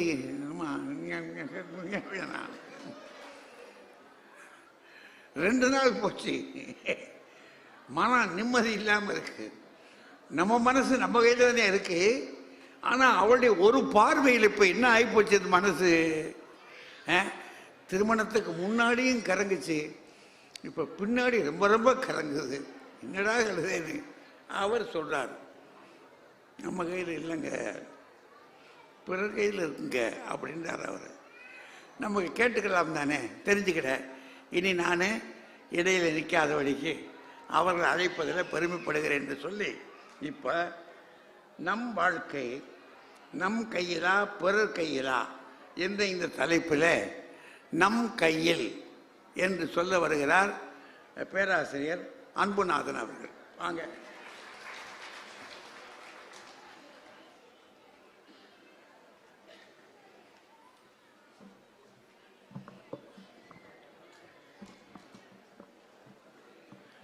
முதற்கண் எனது ஆசிரியர் பத்மஸ்ரீ ஐயா, நடுவர் ஐயா அவர்களுக்கு என்னுடைய சிரம் தாழ்ந்த வணக்கங்கள். இந்த அவையை அலங்கரித்துக் கொண்டிருக்கக்கூடிய நாடாளுமன்ற உறுப்பினர் மற்றும் சட்டமன்ற உறுப்பினர், ஆட்சியர் மற்றும் ரெவென்யூ டிபார்ட்மெண்ட் அதிகாரிகள் சொன்னாங்க. இப்போதான் சார், நீங்கள் புலிப்பாலை கேட்டாலும் கொண்டு வர்ற டிபார்ட்மெண்ட் தான் ரெவென்யூ டிபார்ட்மெண்ட் சொன்னாங்க. ரெவென்யூ டிபார்ட்மெண்ட் ஒவ்வொரு ஆண்டும் மிக அருமையாக இந்த புத்தக அறிவு திருவிழாவை நடத்தி கொண்டிருக்கின்றார்கள். அந்த அதிகாரிகள் மற்றும் பப்பாசி அமைப்பைச் சேர்ந்தவர்கள் அனைவருக்கும் என்னுடைய வாழ்த்துக்களும் வணக்கங்களும். மழை பெய்தாலும் இந்த பட்டிமன்றத்தை, ஐயா தலைமையில் நடக்கக்கூடிய இந்த பட்டிமன்றத்தை பார்த்து இதில் இருக்கக்கூடிய விஷயங்களை கேட்டு செல்ல வேண்டும் என்று அமர்ந்திருக்கக்கூடிய விருதுநகர் வாழ் ரசிக பெருமக்களுக்கு அன்பான வணக்கங்கள். அந்த பக்கத்தில் அந்த ரேவதி மேடம் செந்தமிழ் கல்லூரியில் வேலை பார்க்குறாங்க. ஒரு முறை சும்மா கல்லூரிக்கு போகும்போது அப்படி பார்த்தேன். உள்ள அவங்க கிளாஸ் எடுத்துக்கிட்டு இருந்தாங்க. சொல்லிக்கிட்டு இருக்காங்க, ஏய் பரீட்சை வரப்போகுது, ஒழுங்கா படிங்க, நீ ஒழுங்கா படித்தாதான் மார்க் வரும், பார்த்துக்க, எல்லாம் உங்க கையில் தான் இருக்கு அப்படின்னு அங்க காலேஜில் சொல்லிக்கிட்டு இருந்தாங்க. இங்க ஏ நீ மார்க் வாங்கிறது அடுத்த கையில் இருக்குடான்னு சொல்றாங்க. பிறர் கையில் தான் நம் வாழ்க்கை இருக்கிறது. பிறர்கிட்ட இருக்குன்னு என்ன அர்த்தம்? பார்த்துல சொல்றாங்களா என்னன்னு தெரியல. சரி, அந்த பக்கம் ராஜா சார் பட்டிமன்றத்தினுடைய அவருக்கே எக்கச்சக்கமான ரசிக கூட்டம் இருக்கின்றது. தனக்கென ஒரு பாணியை வளர்த்து கொண்டு ராஜா பாணி அப்படின்னு சொல்லி ராஜநடை போடும். அவர் என்ன சொல்றாரு, இங்க இல்ல நான் மற்றவங்க கையில தான் சொல்றாரு. இதிலே ஒரு பெரிய முரண்பாடு இருக்கு. நாங்க என்ன சொல்றோம்னா, நம் வாழ்க்கை நம் கையில் தான். எனக்கு இந்த விஷயத்த என் தங்கச்சி உணர்த்தினான். ரொம்ப நாளைக்கு நிறைய விஷயங்களை நம்ம சின்னவங்கள்ட்ட இருந்து கத்துக்கிறோமா இல்லையா? எங்க அப்பா இந்த சீனா யுத்தம் நடக்கும் பொழுது மிலிட்டரியில் போய் சேர்ந்தாரு. அதுக்கப்புறம் மிலிட்டரியிலே கண்டினியூ ஆனார். மதுரையில் ரொம்ப வருஷம் மிலிட்டரியில் ஏஓ அட்மினிஸ்ட்ரேட்டிவ் ஆஃபீஸராக இருந்தார். அவரை அந்த மிலிட்டரி உடையில பார்த்து அவளுக்கு ஒரே ஆசை, நானும் மிலிட்டரியில் சேரணும். இப்போ மாதிரி அப்போ எல்லா துறைகளிலும் பெண்கள் சேர முடியாது. ஒரே ஒரு துறையில் சேரலாம், அது மருத்துவத்துறை. அதுக்குன்னு தனி பரீட்சை இருக்கு, ஏஎஃப்எம்சின்னு சொல்லுவாங்க, ஆர்ம்டு ஃபோர்ஸஸ் மெடிக்கல் காலேஜ். அதுக்குன்னு தனியாக ஒரு தேர்வு வைப்பாங்க. 75 சீட்டு தான், அதில் 20 சீட்டு பெண்களுக்கு போகும். அதை முயற்சி பண்ணி எழுதுனா கிடைக்கல, அவளுக்கு கிடைக்கல. அந்த வருஷம் இங்கே தமிழ்நாடு மெடிக்கல்லையும் கிடைக்கல, அவளுக்கு அக்ரிகல்ச்சர் காலேஜ் தான் கிடைச்சிச்சு.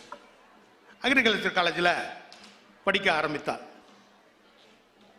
எம்எஸ்சியும் படித்தாள், எம்ஃபிலும் படித்தாள். பின்பு விஞ்ஞானிகளாக சேர்வதற்கான ஐஏஎஸ் ஐஎஃப்எஸ் மாதிரி ஒரு தேர்வு உண்டு. அந்த தேர்வில எழுதி டிஆர்டிஓல சேர்ந்தான். டிஆர்டிஓன்றது நம்ம நாட்டில் இருக்கக்கூடிய இராணுவத்தில் இருக்கக்கூடிய மிக உயர்ந்த ஒரு ஆராய்ச்சி நிறுவனம். நம்ம கலாம் ஐயா அதில் தான் இருந்தாங்க. பல்வேறு துறைகளை கொண்ட ஒரு பெரிய ஆராய்ச்சி நிறுவனம். அதாவது defence research and development organisation அப்படின்னு சொல்லுவாங்க. நம்ம பாதுகாப்பிற்கான எல்லா விஷயங்களையும் அங்கே ஆராய்ச்சி செய்து சொல்வது. அதில் வேலைக்கு சேர்ந்தா அடுத்தடுத்த லெவலுக்கு போனா சேரும் பொழுது ஏ கேடர், ஏ சயின்டிஸ்ட். அப்துல் கலாம் இருந்தது ஹெச். இன்னும் 2 வருஷத்துல ரிட்டையர்ட் ஆக போறா. இப்ப அவ இருக்கிறது ஜி. அவ வந்து பயோ வார்ஃபேர்னு சொல்லுவாங்க. அதுல சீனியர் சயின்டிஸ்டா இருக்கிறா. பயிர்களுக்கு முந்தைய காலத்துல துப்பாக்கி வச்சு சுட்டுக்கிறது, இப்ப பல வழியில கிருமிகளை அனுப்புவது, பயிர்களை நாசம் பண்ணுவது, இப்படி பல வகையில் போர்கள் இருக்குது. அதில் இவ அந்த பயிர்களை நாசம் பண்ணக்கூடிய விஷயங்கள் அது தொடர்பான இதில் சீனியர் சயின்டிஸ்டாக இருக்கான். ஒரு முறை கல்யாணத்துக்கு பெங்களூர் போனோம். நான் காரில் இங்கேருந்து போயிருந்தேன். அவள் டெல்லியிலேருந்து வந்திருந்தா. அங்கே வந்து ஒரு மெடிக்கல் அங்கே ஒரு மிலிட்ரி கேன்டீன் இருக்குது. அங்கே ஏதோ ஜாமான் வாங்கணும் அப்படின்னு காரில் அவளை கூட்டிகிட்டு போனேன். போன உடனே அங்கே உள்ள செக்யூரிட்டி இருப்பாங்கல்ல, என்னுடைய கார்டை காட்டணும்னு பெரிய சல்யூட் போட்டு கார் அங்கே நிறுத்துங்கன்னு சொல்லிட்டு கார்லேருந்து இறங்கி வரத்துக்குள்ள அந்த டோட்டல் இதனுடைய கமாண்டிங் ஆஃபீஸர், அவர் லெப்டினன்ட் கேர்னல் ரேங்க்ல இருக்கவர், அவர் முதற்கொண்டு எல்லாரும் ஓடி வந்து விஷ் பண்ணாங்க. விஷ் பண்ணி இவளையே கூட்டிட்டு போய் உள்ள எல்லா இடத்துக்கும் போனேன். அப்பதான் நான் தெரிஞ்சேன் இவ இருக்கிறது பிரிகேடியர் லெவல்ல இருக்கிறா. பிரிகேடியர் லெவல் அப்படிங்கிறது பிளாக் ஆஃபீஸர், மிலிட்ரியில ஒரு உயர்ந்த இடம். நம்ம ஊர்ல சொல்லணும் அப்படின்னா இங்க போலீஸ் கேட்டகரியில ஃபர்ஸ்ட் டாப் மோஸ்ட் ஆஃபீஸர் வந்து டிஜிபின்னு சொல்றோம். அவருக்கு 1 பிளாக். ஏறத்தால் அந்த கேட்டகரி. நினைத்ததை முடித்தாள். என்னால முடியும் என்று அவள் அன்றைக்கு மிலிட்ரியில் அந்த பக்கம் விட்டுட்டு இந்த பக்கம் வந்து பிடிச்சிருக்கா. எனக்கு பெரிய ஆச்சரியம். இதைத்தான் வள்ளுவர் ஆக்கம் அதர்வினாய் செல்லும் அசைவிலா ஊக்கமுடையான் உலை என்று. நீ உன்னை நம்பி நீ நடக்க ஆரம்பித்தாள் என்றால் உன்னை தேடி உயர்வு வந்து சேரும் என்று சொல்கிறார். வேற எங்கேயும் போக வேண்டாம். என்னை நம்பி நான் நடக்க துவங்கும் பொழுது என்னை நோக்கி உயர்வு வந்து சேரும். அடுத்தவங்களை நம்புறது இல்லை.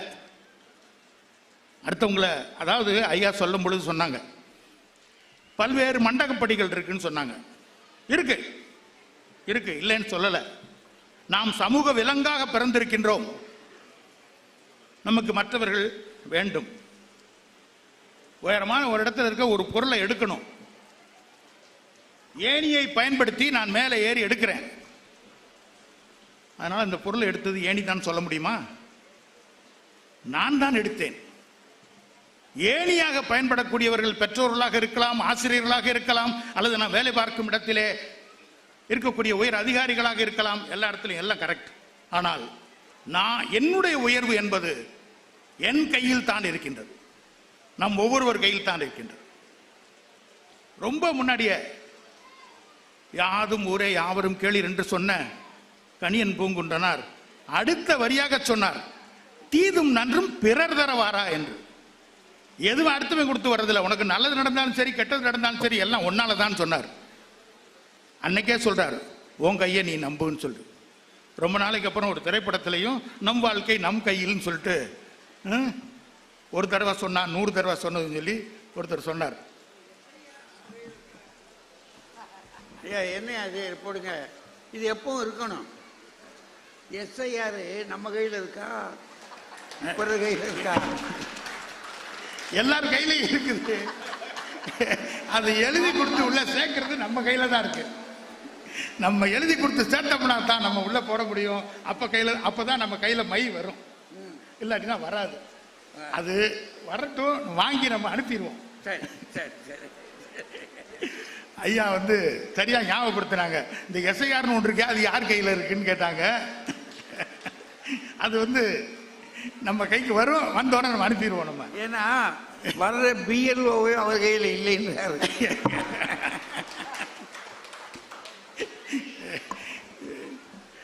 இதுல நம்ம கையில இருக்கு, நம்ம கையில இருக்கு, நம்ம கையில இருக்குன்னு சொல்றோம். நம்ம கையிலன்னா எப்படி, அது என்ன?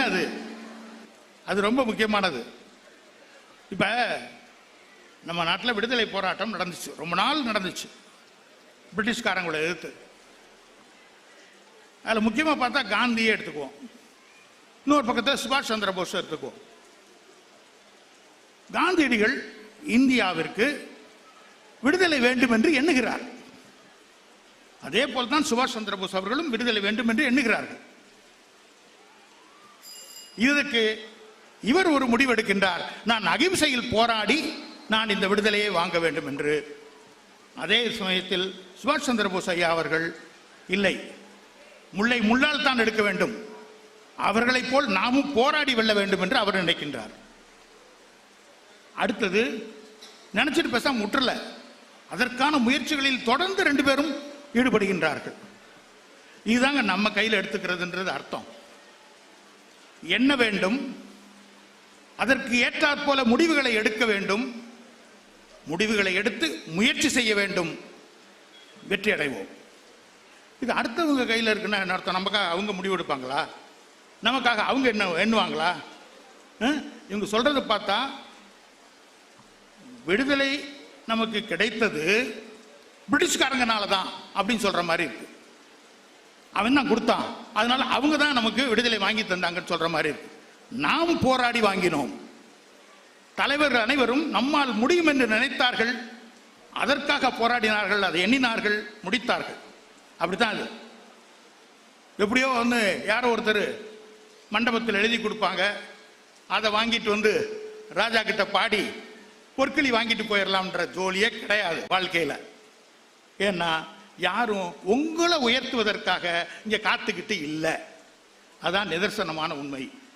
நான் குட்டிக்கரணம் அடித்து வாழ்க்கையிலே போராடி வெல்ல வேண்டும். ஏன்னா வாழ்க்கை என்பதே போராட்டம் தானே. அதுதான் ஐயன் வள்ளுவரும் சொல்றாரு, பிறவி பெரும் கடல் என்கிறார். அது பெட் ஆஃப் ரோசஸ் அப்படின்னு சொல்லி ஷேக்ஸ்பியர் கூட சொல்லலை. ஷேக்ஸ்பியர் என்ன சொல்றாரு? It's not bed of roses. ஒரே ஒரு நிமிஷம், பெட் ஆஃப் ரோசஸ் இல்லைன்றார். வாழ்க்கை போராட்டம். அப்ப நீங்க அடுத்தவங்க கையில் இருக்குன்னா அந்த போராட்டம் ஊக்கமுடைமைன்னு ஒரு அதிகாரமே இல்லாம போயிருக்கும். வள்ளுவன் அன்னைக்கே சொல்லியிருக்கான், எல்லாம் நம்ம கையில தான், நிறைய சொல்லியிருக்கான், நிறைய விஷயங்கள் இருக்கு, நிறைய சொல்லிக்கிட்டே போகலாம். அதனால நம் வாழ்க்கை நம் கையில் தான் சொல்றேன். கடைசியா ஒரே ஒரு சின்ன கதையை மட்டும் சொல்லி முடிச்சிடறேன். ஒரே ஒரு நிமிஷம். ஒரு பெரிய அறிஞர், அவரு நமக்கு தெரிஞ்சிருக்கும் அந்த கதை. யார் எந்த கேள்வி கேட்டாலும் யோசித்து பதில் சொல்லி விடுவார். அவ்வளவு சிறந்த அறிஞர். அவர்கிட்ட என்னை மாதிரி ஒரு 18 வயசு பையன், சின்ன பையன், 18 வயசு பையன், இவர் எப்படியாவது மாட்டணும், கேள்வி கேட்டு மாட்டணும்னு நினைச்சிட்டு ஒரு சின்ன பட்டுப்பூச்சியை கையில் பிடிச்சிட்டு போறான். அவர்கிட்ட போய் கேட்குறான், ஐயா அறிஞரே, எல்லா கேள்விக்கும் பதில் சொல்லிடுறீங்களாம்ல, என் கையில் ஒரு பட்டுப்பூச்சி இருக்கு, அது உயிரோட இருக்கா செத்து போச்சான்னு சொல்லுங்க அப்படின்னு சொல்லி கேட்குறான். மாட்டிக்கிட்டார். இவர் உயிரோட இருக்குன்னு சொன்னா கையால் நசுக்கி இந்த செத்து போச்சு இல்லைன்னு காட்டிடுவான். செத்து போச்சுன்னு சொன்னா அப்படி பறக்க விட்டுருவான். என்னடா அது, சின்ன பையன் இப்படி மாட்டிட்டானே அப்படி யோசிச்சு பார்க்கிறார். அருமையான பதிலை சொல்கின்றார். அந்த பூச்சி செத்ததும் சாகாததும் உன் கையில் உள்ளதுன்னாரு. உன் கையில் உள்ள பூச்சி செத்ததும் சாகாது எல்லாம் உங்ககிட்ட தான்டா இருக்குன்னாரு. இது இந்த பூச்சிக்கு சொன்ன கதை அல்ல, நம் வாழ்க்கைக்கு சொன்ன கதை. நாம் வாழ்விலே உயர்வதும் தாழ்வதும் எல்லாம் நம் கையில் தான் இருக்கின்றது. மற்றவங்களை பழி சொல்லி அர்த்தம் இல்லை. கடைசியாக இந்த உலகத்திலே 2 வகையான மக்கள் இருக்கின்றார்கள். ஒருவர் இந்த உலகத்திலே வாழ்பவர்கள், they are living in this world. இன்னொரு கேட்டகரி இருக்காங்க, they are staying in this world. இந்த உலகத்திலே இருக்கிறார்கள். வாழ நினைத்தால் வாழ முடியும்.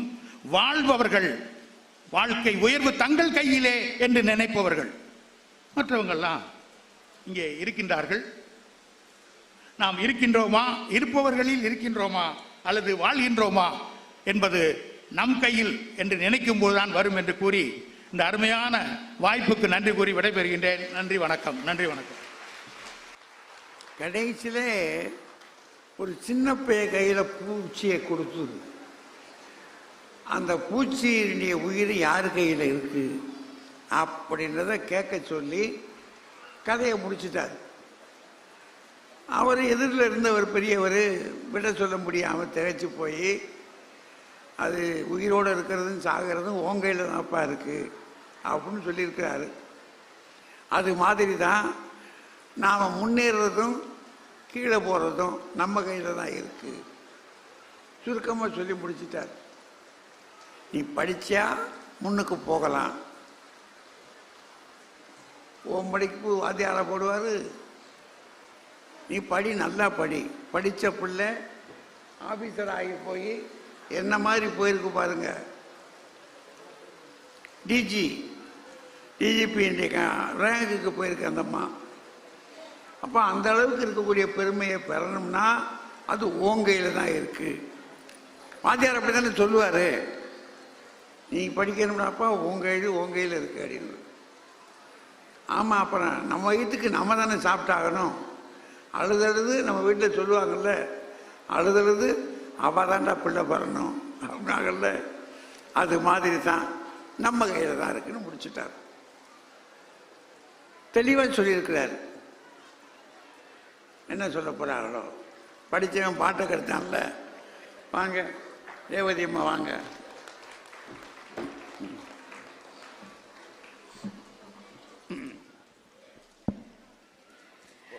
விருதுநகரின் 4வது புத்தக கண்காட்சியை திருவிழாவை மிக சீரோடும் சிறப்போடும் ஏற்பாடு செய்து நடத்தி கொண்டிருக்கும் விருதுநகர் மாவட்ட நிர்வாகத்தை சார்ந்த சான்றோர் பெருமக்களே,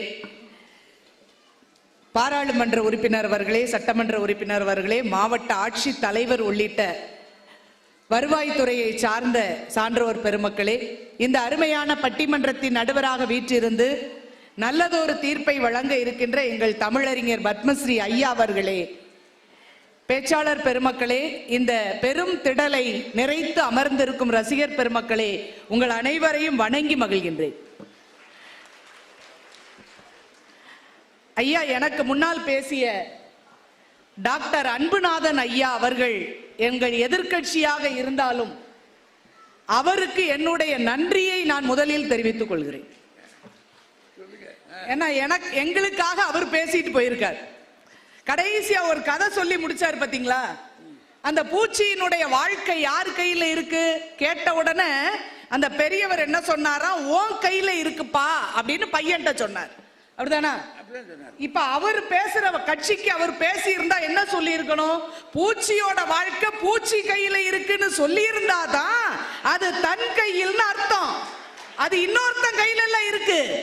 அது எப்படியா அவர் எனக்காகவே பேசிட்டு போன மாதிரி எங்களுக்கு பேசி இருக்காரு. ஐயா, அன்புநாதன் ஐயா, உண்மையிலேயே நீங்க அன்பு நிறைந்தவர் தான் ஐயா. ரொம்ப நன்றி. வாஸ்தவம் தானையா? பூச்சி உயிர் யார் கையில இருக்கு?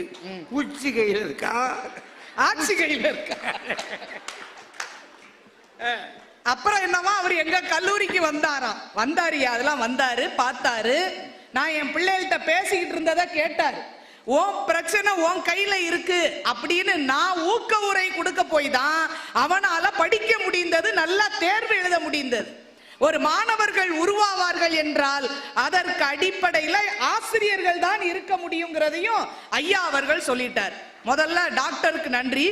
எல்லாத்துக்கும் மேல எங்கள் நடுவர் ஐயா அவர்களுக்குமே நன்றி தான். ஏன்னா முன்னுரையிலேயே ஐயா எங்களுக்கான தீர்ப்பு சொல்லிதான் ஆரம்பிச்சாங்க. இந்த மாபெரும் புத்தக கண்காட்சி நடைபெறுவது என்பது பெருந்தலைவர் காமராசர் ஐயா கையில் இருந்துதான் நமக்கு கிடைத்திருக்கிறது என்று ஐயா அவர்கள் சொன்னாங்க.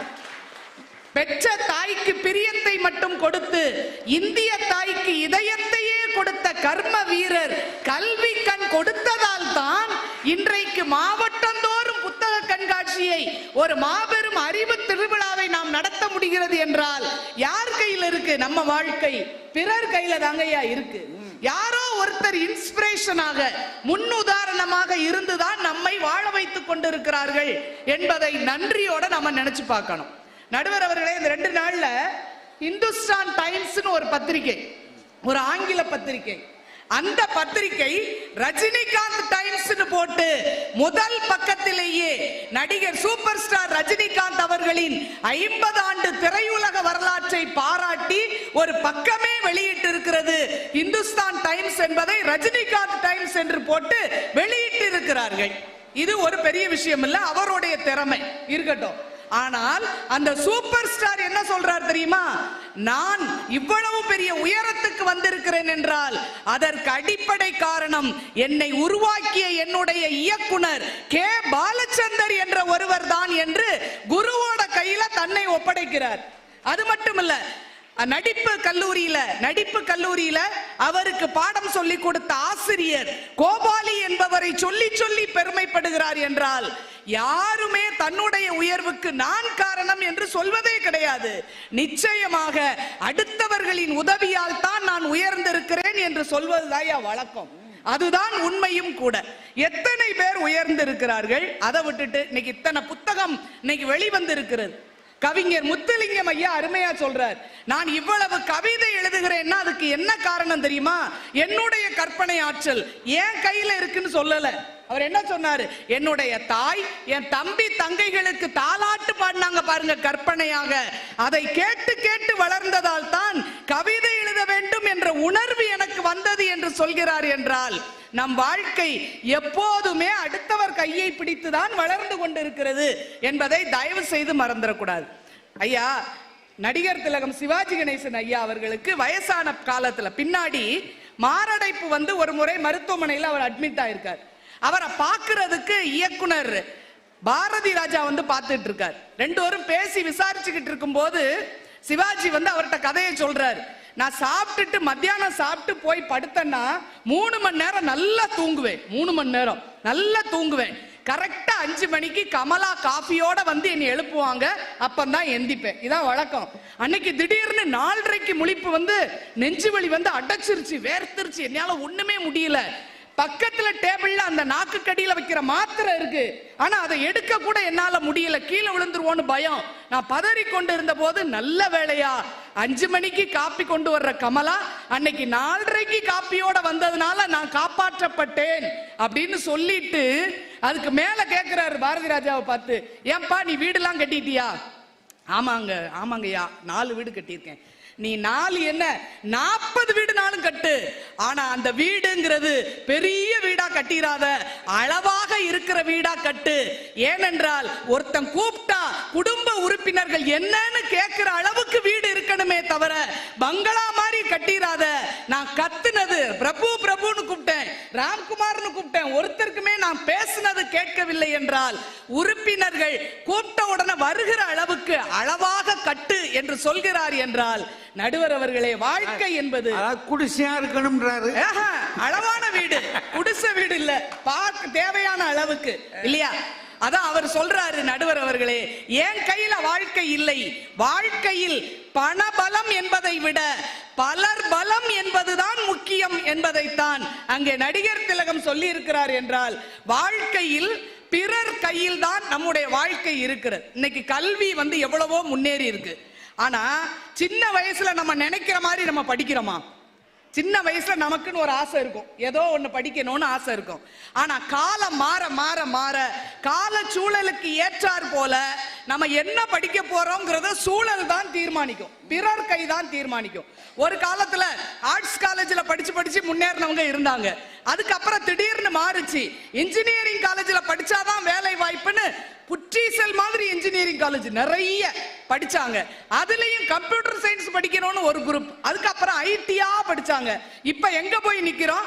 ஏஐ படிக்கணும், சைபர் செக்யூரிட்டி படிக்கணும் அப்படின்னு நம்முடைய படிப்பு என்பதே நம்ம விரும்பி படிக்கிறது இல்ல, பிறர் எதை தீர்மானிக்கிறார்களோ அதைத்தான் படிக்க முடிகிறது. என்றால் வாழ்க்கை என்பது நம்ம தனி மனிதனாக நம் கையில் எப்போதுமே கிடையாது. நடுவர் அவர்களே, கல்விக்கு இன்னைக்கு அகரம்னு ஒரு அறக்கட்டளை நடிகர் சூர்யா வச்சு நடத்திக்கிட்டு இருக்காரு. அந்த அகரம் அறக்கட்டளையில் 17வது ஆண்டு ஒண்ணு கொண்டாடுறாங்க. அதுல பேசின பிள்ளைகள் வந்து பேசுறாங்க, இது வரைக்கும் 17 ஆண்டுகளாக கிட்டத்தட்ட 51 மருத்துவர்களை அந்த அறக்கட்டளை உருவாக்கி இருக்கிறது என்று சொல்றாங்க. அத்தனை பேர் அந்த அறக்கட்டளையின் மூலமாக படித்து முன்னேறி இருக்கிறார்கள் என்றால், படிக்க முடியாத பிள்ளைகளுக்கு கல்வியை கொடுப்பதும் அவர்களுக்கான வாழ்க்கைக்கு கைதூக்கி விடுவதும் என்பது எப்போதுமே அடுத்தவர்களினுடைய உதவியால் தான் நடக்கும். அதனால தான் நாங்களும் சொல்றோம், நம் வாழ்க்கை என்பது நம்ம கையில மட்டும் இல்ல, அடுத்தவர்கள் கையில் இருக்கிறது. நடுவர் அவர்களே, நமக்கு திறமை இருக்கும். ஆனால் அந்த திறமைக்கான வாய்ப்பை கொடுத்து ஏற்றி விடுவதற்கு நிச்சயம் பிறர் கை ஒன்று தேவைப்படும். கவிக்கோ அப்துல் ரஹ்மான் ஐயா அவர்கள் ஒரு கவிதை எழுதுவார். ஆலாபனைங்கிற ஒரு கவிதை தொகுப்புல பித்தன் அப்படின்னு ஒரு கவிதை உண்டு. அந்த கவிதையில ஒரு வரி வரும், தீக்குச்சி விளக்கை ஏற்றியது, எல்லோரும் விளக்கை வணங்கினார்கள், பித்தன் தீக்குச்சியை வணங்கினான். ஏன் தீக்குச்சியை வணங்குகிறாய் என்று கேட்டபோது சொன்னான், ஏற்றப்பட்டதை விட ஏற்றியது உயர்ந்ததல்லவா என்று கேட்டான் என்று அந்த கவிதையை முடிப்பார். நடுவர் அவர்களே, நாம் எல்லோரும் விளக்காக சுடர்விட்டு ஒளி வீச வேண்டும் என்றால் தீக்குச்சியாக இன்னொரு கை வந்து ஏற்றி வைத்தால் தான் நம்முடைய தீபம் பிரகாசமாக எரியும்.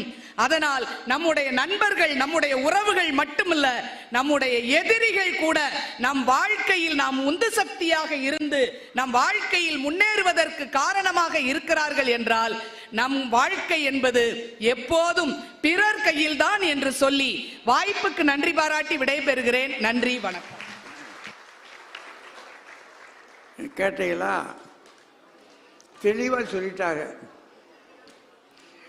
நம்மளை நினச்சிக்கிட்டு போகாதீங்க. ஒரு 41 பேர் அன்னைக்கு காலையில் போகும்போது அவன் உயிர் அவன் கையில் தான் இருக்குன்னு நினச்சிக்கிட்டு போனான்.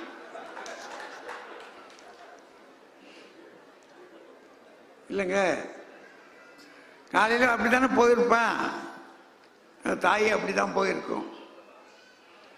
அன்னைக்கு சாயங்காலத்துக்குள்ள கதையை பார்த்தோம்னா கந்தலாகி போச்சு. அது மேலே இருந்தவனுக்கும் தெரியல யார் கையில் இருக்குன்னு தெரியல, கீழே இருந்தவனுக்கும் தெரியல. ஆக நாம மட்டும் இல்லை, பிறர் கையிலையும் இருக்கு அப்படின்னு சுற்றி வர்றாங்க. இதுவும் சரியாகத்தான் இருக்கு இல்லைங்க? யோசிச்சு பார்த்தா தப்பு பண்ணுறோமோ, இந்த மனுஷனை கேப்ட்டு தப்பு பண்ணிட்டோமோ, ஏன்னா நம்மளை நல்வழிப்படுத்தணுமா இல்லையா, தப்பு பண்ணிட்டோமோ அப்படின்னு ஒரு அச்சம் நமக்கு இருக்கு. ஆனால் இந்த அம்மா சொன்னதையே நம்பிட முடியுமா? இப்போ யாரையும் நம்ப முடியல, அது வேற தகராறாக கிடக்கு. அவன் ஊதிட்டு போயிடுறான், என்ன சொல்றான் ஏது சொல்றான்னு தெரியல, அழுகிற மாதிரி அழுகிறாங்க. நமக்கு என்னமோ ஏதோன்னு ஒரு பயமாகவும் இருக்கு. நமக்காக அழுகிற ஆள் யார் எத்தனை பேராக இருக்கான்னு நமக்கு பயமா இருக்கு. அதனால சரி, இன்னொரு வார்த்தை சான்ஸ் கேட்டு பார்ப்போமே. இன்னொரு வார்த்தை கேட்போம். வாங்க ஐயா ராஜகுமார், வாங்க.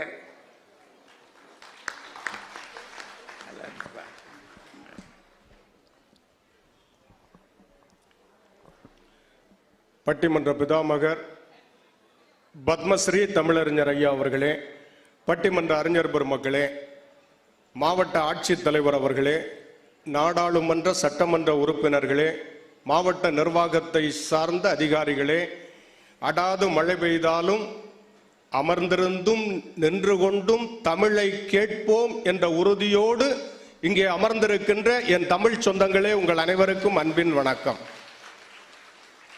நடுவர் அவர்களே, எனக்கு முன்னால் பேராசிரியை ரேவதி மேடம் வந்தாங்க, நல்லா பேசினாங்க. அவங்க தான் பேசினாங்க, அவங்களுக்காக வேற யாரும் பேசல. மண்டபத்தில் யாரும் எழுதி கொடுத்ததை இவங்க வாசிக்கல. அவங்களாவே நிறைய சினிமா பார்த்துருக்காங்க. ரஜினிகாந்த் சினிமா பார்த்துருக்காங்க, அப்புறம் நடிகர் திலகம் சினிமா பார்த்துருக்காங்க, நிறைய கதைகள் எல்லாம் படிச்சிருக்காங்க. அவங்க பேச வேண்டியதை அவங்க தானே பேசினாங்க. ஒரு பேச்சு ஜெயிக்கணும்னாலே நாம சொந்த காலில் நின்று பேசினாதான் ஜெயிக்க முடியும்னா அது வாழ்க்கைக்கும் பொருந்தும். மழை பெய்யுது இல்ல, சில நேரங்களில் எழுதி கொடுத்ததையும் இப்ப பேசுறாங்க.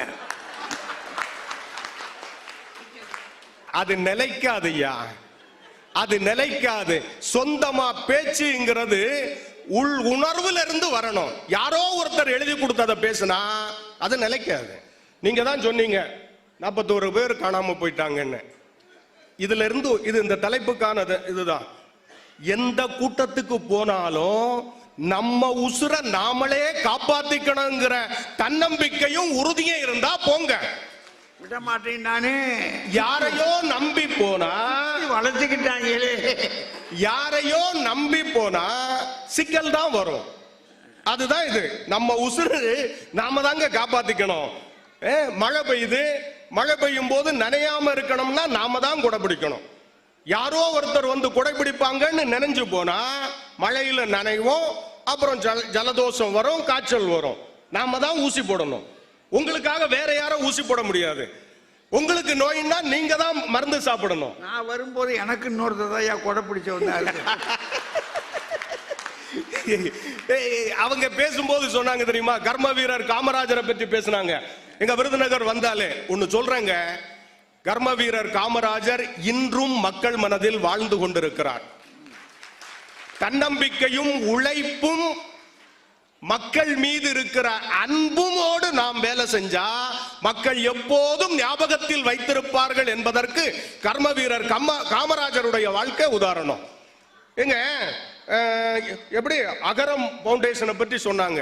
51 பேர் டாக்டர்களாக்கி இருக்கிறார். அவர்கள் செய்த உதவி, அவங்க பண உதவி செஞ்சாங்க.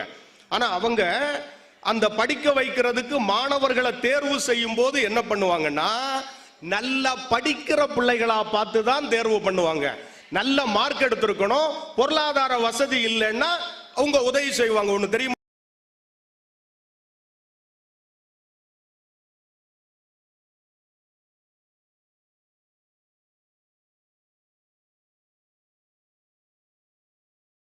பிள்ளைகளுமே நல்லா படிக்கிற பிள்ளைகள் தான், அதுல மாற்றமே இல்லைங்க. எங்க என்னென்னமோ பேசி இருக்கிறாங்க. மேடம் வந்து அடேங்கப்பா வாழ்க்கையில அப்படி இருக்கணும் இப்படி இருக்கணும், எங்கள் மாணவர்கள் அப்படி இருந்தாங்க. அங்க கல்லூரியில ஒரு மாதிரி பேசுவாங்க, இங்க வந்து ஒரு மாதிரி பேசுவாங்க. ஒண்ணு தெரியுமா உங்களுக்கு, வாழ்க்கையில நாம முடிந்தவரை முயற்சி செய்யறது வாழ்க்கை இல்லைங்க, நாம நினைச்சது முடிகிறது வரைக்கும் முயற்சி செய்யறது தான் வாழ்க்கை. அதனால்தான் வள்ளுவர் சொன்னார், எண்ணிய எண்ணியாங்கு எய்துவர் எண்ணியார் திண்ணியர் ஆகப்பெறின். மனதில் உறுதி இருந்தா எல்லாத்தையுமே நாம சாதிக்கலாம். ஒரு அறிஞர் ரொம்ப அழகா சொன்னா, உலக வரலாறுங்கிறது வேற ஒண்ணுமே இல்லைங்க, தன்னம்பிக்கை உள்ள சில மனிதர்களினுடைய வாழ்க்கை தான் உலக வரலாறுன்னா. சுவாமி விவேகானந்தருடைய வாழ்க்கையில ஒரு சம்பவம்.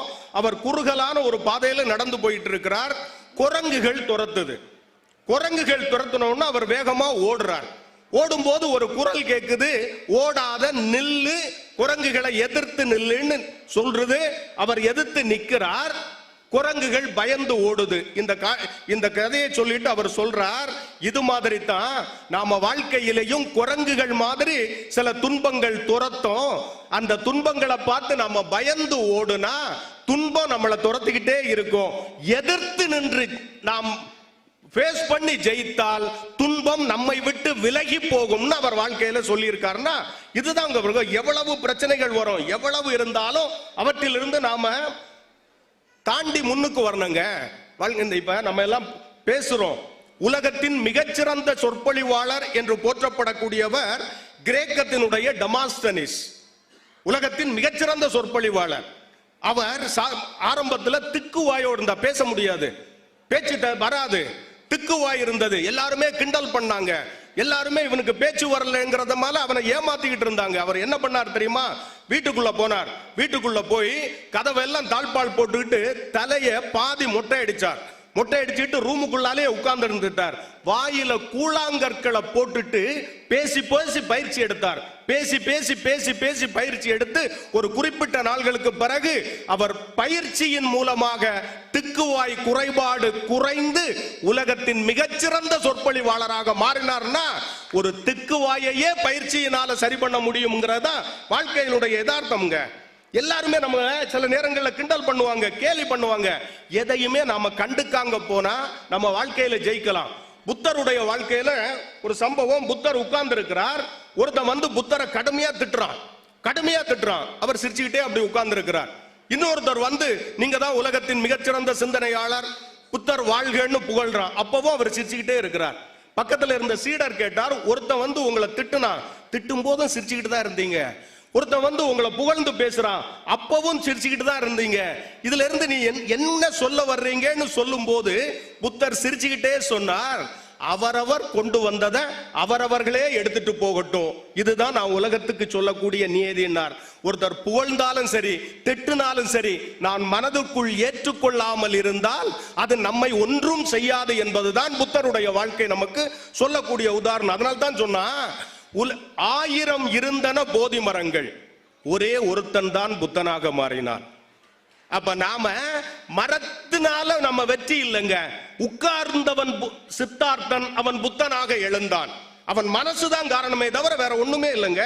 நீங்க ஒரு தேனீச்சியை பார்த்து ஒரு பறவை கேட்டுச்சு, நீ மலர்கள் தோறும் போய் தேடி போய் தேனை சேகரிச்சுட்டு வந்து அழகா கூடு கட்டி தேனை சேகரிச்சு வைக்கிறார். இந்த மனுஷர்கள் இருக்காங்கல்ல, எந்த கஷ்டமும் படாம சிரமப்படாம வந்து இந்த தேனை திருடிட்டு போறாங்களே, இது உனக்கு கஷ்டமா இல்லையா அப்படின்னு கேட்கும் போது அந்த தேனீச்சி சொல்லிச்சான், எனக்கு அதெல்லாம் கஷ்டமா இல்ல, மனிதர்களால் நான் சேகரித்த தேனை மட்டும்தான் திருட முடியும், தேனை சேகரிக்கின்ற என்னுடைய திறமையை மனிதர்களால் திருடவே முடியாதுன்னு சொல்லிச்சான். இப்ப பாருங்க, எவ்வளவு சிரமம் இருந்தாலும் நாம் நம்மை தாண்டி ஜெயிக்கணுங்க. விளையாட்டு துறையில ஒரு செய்தியோட நிறைவு பண்றையா, விளையாட்டு துறையில எத்தனையோ சாதனையாளர்களை பார்க்கிறோம், முடியாதவர்கள் கூட மிகப்பெரிய சாதனையை செய்து காட்டி இருக்கிறாங்க. கடந்த 2024 பாரிஸ் ஒலிம்பிக்ல வில்வித்தை போட்டியில் பாராலிம்பிக்ல மெடல் வாங்கினாங்க, பதக்கம் வாங்கினாங்க. சீத்தல் தேவின்னு பேரு, ஜம்மு காஷ்மீர் மாநிலம். இப்ப வில்வித்தை போட்டிக்கு ரொம்ப முக்கியமா தேவைப்படுறது கைதானங்க.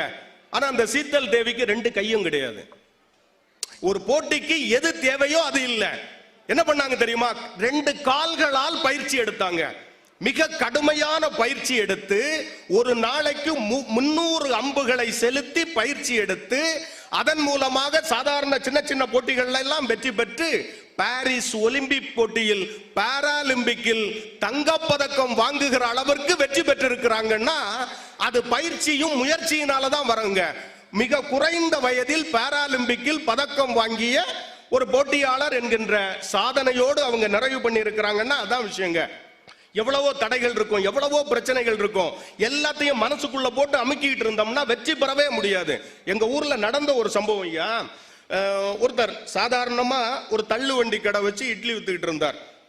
அப்புறமா தோசை போட்டார். அந்த சுவை நல்லா இருந்ததுனால மக்கள் தேடி வர ஆரம்பிச்சாங்க.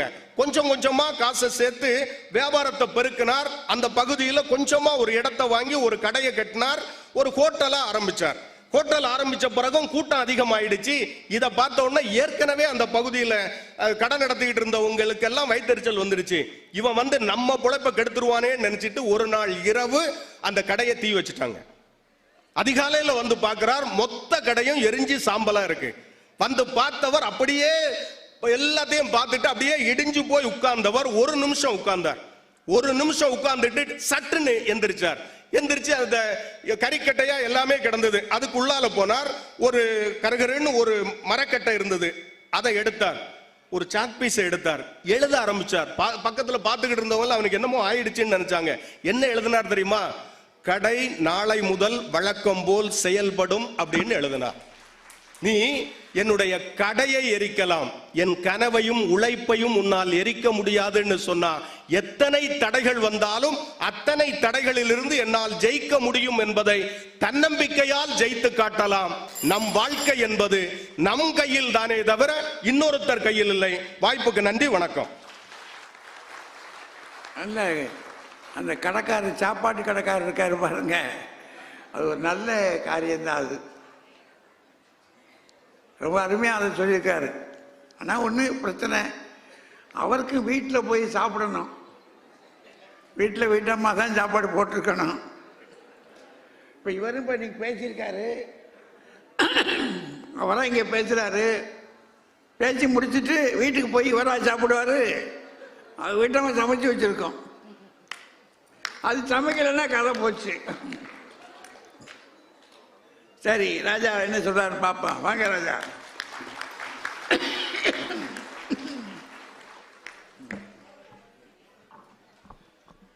பட்டிமன்ற நடுவர் தமிழறிஞர் அவர்களே, இரண்டு அணிகளையும் சார்ந்த அறிஞர் பெருமக்களே, நாடாளுமன்ற உறுப்பினர் ஐயா அவர்களே, சட்டமன்ற உறுப்பினர் அவர்களே,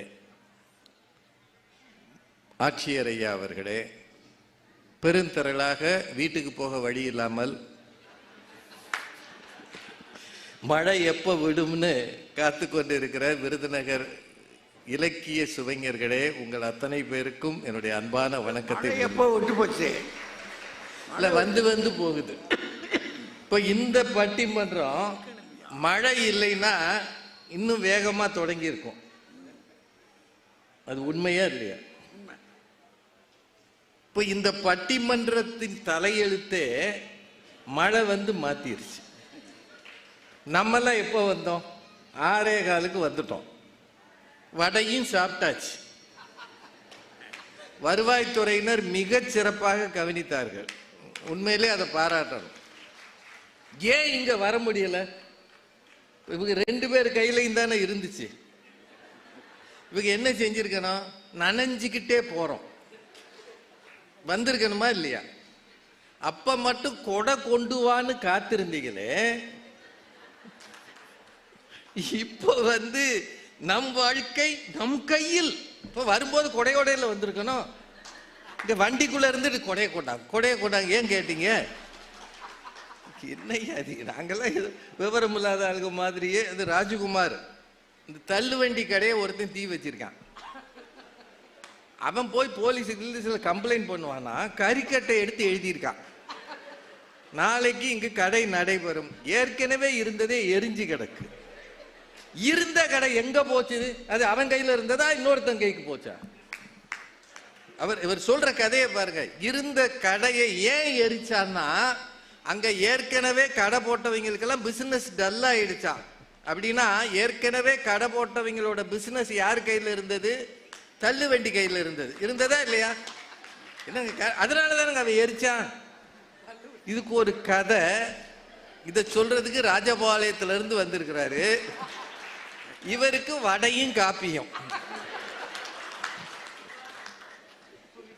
என்னத்த சொல்ல? அவரு அன்புநாதன் சார், இந்த ரெவென்யூ டிபார்ட்மெண்ட் நினைத்தால் புலிப்பாலையே கொண்டு வருவார்கள். அவங்க கொண்டு வருவாங்க. ஐயா, புலி வேணுமே. புலி இருந்தா தானே புலிப்பால், இல்லாட்டி எலிப்பால் தான் கொண்டு வர முடியும். புலி வேணும்ல. அப்போ புலிப்பால் தேடுறவங்களுக்கே புலி வேண்டி இருக்குல்ல. இதைத்தாங்க எங்க அணியில சொல்றோம். இதுக்கு எதுக்கு இவ்வளவு பிரச்சனை? புத்தக கண்காட்சி வச்சிருக்கிறோம். இதோ பள்ளிக்கூடத்து பிள்ளைகளை கூட்டிட்டு வரலாம். ஏன்னா அவங்க வந்துடுவாங்க, வேற வழி கிடையாது. பொதுமக்கள் வந்து வாங்கணுமா இல்லையா? இல்லாட்டி இது திருவிழாவாக இருக்குமா? இந்த திருவிழாவின் வெற்றியே வாங்குகிற பொதுமக்களின் கையில் தான் இருக்கிறது. என்ன நீங்க எல்லாம் நம்ம அடுத்த கடையை திறந்து வச்சிருக்கோம். அப்பேற்பட்ட பட்டினத்தார் என்ன சொன்னாரு? கடை விரித்தேன், கொள்வார் இல்லை, கட்டிவிட்டேன். அப்படின்னா கடை விரிக்கலாம். நீங்க வாங்குகிறவர்கள், கொள்பவர்கள் இருந்தால் தானையா உங்களுக்கு வெற்றி வரும். இதுதாங்க எங்க கட்சி. அவங்க 2 பேரும் இந்த பயல்களை மோட்டிவேஷன் டாக். தண்ணியா அவங்களுக்கா? பாருங்க, ஒரு தண்ணி கூட இன்னொருத்தர் தான் கொடுக்க வேண்டிய. என் வாழ்க்கை என் கையில், தண்ணீர் லாரியோட நான் வந்திருக்கேன்னு சொன்னாங்களா? நம்ம உண்மையிலே சொல்றேங்க, நாம நிம்மதியா இருக்கணும்னா பக்கத்து வீட்டுக்காரர் ஒழுங்கா இருக்கணும். வேற வழி. நான் ஒரு அபார்ட்மெண்ட்ல இருக்கிறேன். நடு ராத்திரியில மாடியில இருக்கிறாள் டம்முன்னு ஒரு இதை போடுது. நமக்கு அப்பதான் தூக்கம் வருது. அவங்க அந்நேரம் குண்டு விளையாடுறாங்க. ஏதோ இரும்பு குண்டு உருளுது. என்ன செய்வீங்க நீங்க? சண்டைக்கு போக முடியுமா? உலகமே ஒருத்தரை ஒருத்தர் சார்ந்து இருக்குங்க. அதுதான் உண்மை. ராஜகுமாருக்கு தெரியும். ஆனா அவர் இந்த மாணவர்கள்ட்ட பேசுவார்ல, நீ உட்கார்ந்து இருக்கிறாயா எழு, எழுந்தாயா நட, நடந்தாயா ஓடு, ஓடுகிறாயா பற. அப்படியே எங்க போவான்? பறந்து அப்படியே போயிடுவானா? இதெல்லாம் சின்ன பையலுக்கு சொல்ல வேண்டியது. அவ வாழ்க்கையில நொந்து கிடக்கா. இந்த உள்ள உட்கார்ந்தாலும் எந்திரிச்சு போகணும்னா 10 பேரை தாண்டி போகணும். ஒரு விஷயம் பாருங்க, இப்ப நடுவுல ஒரு ஆள் உட்கார்ந்து இருக்காரு, அவர் போகணும்னு நினைக்கிறாரு, அவர் எழுந்து போறது யார் கையில இருக்கு? அவர் கையிலயா இருக்கு? 10 பேரை கடந்து ஐயா அவரு உட்காரியா இன்னும் கொஞ்ச நேரம் முடிச்சிடுவாரு. ஐயா 9 மணினா 9 மணிக்கு முடிச்சிடுவாரு. அவர் உட்கார வைப்பாரா இல்லையா? என்ன ஐயா நீங்க நிறைய பேசியிருக்கிறாங்க. விவேகானந்தர், ராஜ்குமார் சொன்னார், விவேகானந்தர் உலகளாவ இந்திய பெருமையை எடுத்து சென்றவர், இந்து சமயத்தை கொண்டு சென்றவர். ஆனா அவரை அடையாளம் கண்டது யார்? ராமகிருஷ்ண பரமஹம்சர் என்கிற ஒருவர் இல்லை என்றால் விவேகானந்தர் என்கிற ஒருவரை கண்டுபிடிக்கவே முடியாது. அதான் உண்மை. அவர் தானே குரு.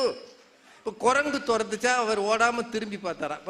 ராஜகுமார குரங்கு துரத்துதுன்னு வைங்க, குரங்கு இல்ல குரங்குகள். அதெல்லாம் விடுங்க. ராஜகுமார் ராஜபாளையத்தில் இருக்கிறாரு. ராத்திரி இவர் வீட்டு வாசல்ல ஒருத்தன் வந்து நிக்கிறான், அவஸ்தாது. யோ பேச்சாளர் வாயா வெளிய, என்னமோ பேசுறிய, இப்ப என் முன்னாடி வந்து நில்லுன்னு கேட்கிறான்னா இவர் என்ன செய்யணும்? என் வாழ்க்கை. அவன் கையில கத்தி வச்சிருக்கான். இவர் 2 கத்திரிக்காயை தூக்கிட்டு போய் அதை வச்சு இதை நறுக்கலாமா? நான் உனக்கு எல்லா இலக்கியமும் சொல்லி தருகிறேன். விவேகானந்தர் என்ன செய்தார் தெரியுமா? குரங்கை பார்த்து எதிர்த்து நின்றார். இப்போ என்னை பொறுத்தவரை நீ குரங்கு, நான் எதிர்த்து நிற்கிறேன், சொல்ல முடியுமா? அந்நேரம் உட்காந்து போலீஸுக்கு போன் பண்ணணுமா, எதிர்த்து நிக்கணுமா? ஏன் ராஜபாளையத்துல ஒரு வாழ்க்கை, விருதுநருக்கு வந்தா வேற வாழ்க்கையா? ஏன் அநியாயம் பண்றீங்க? நிறைய பேசியிருக்கிறார் அவர், நிறைய.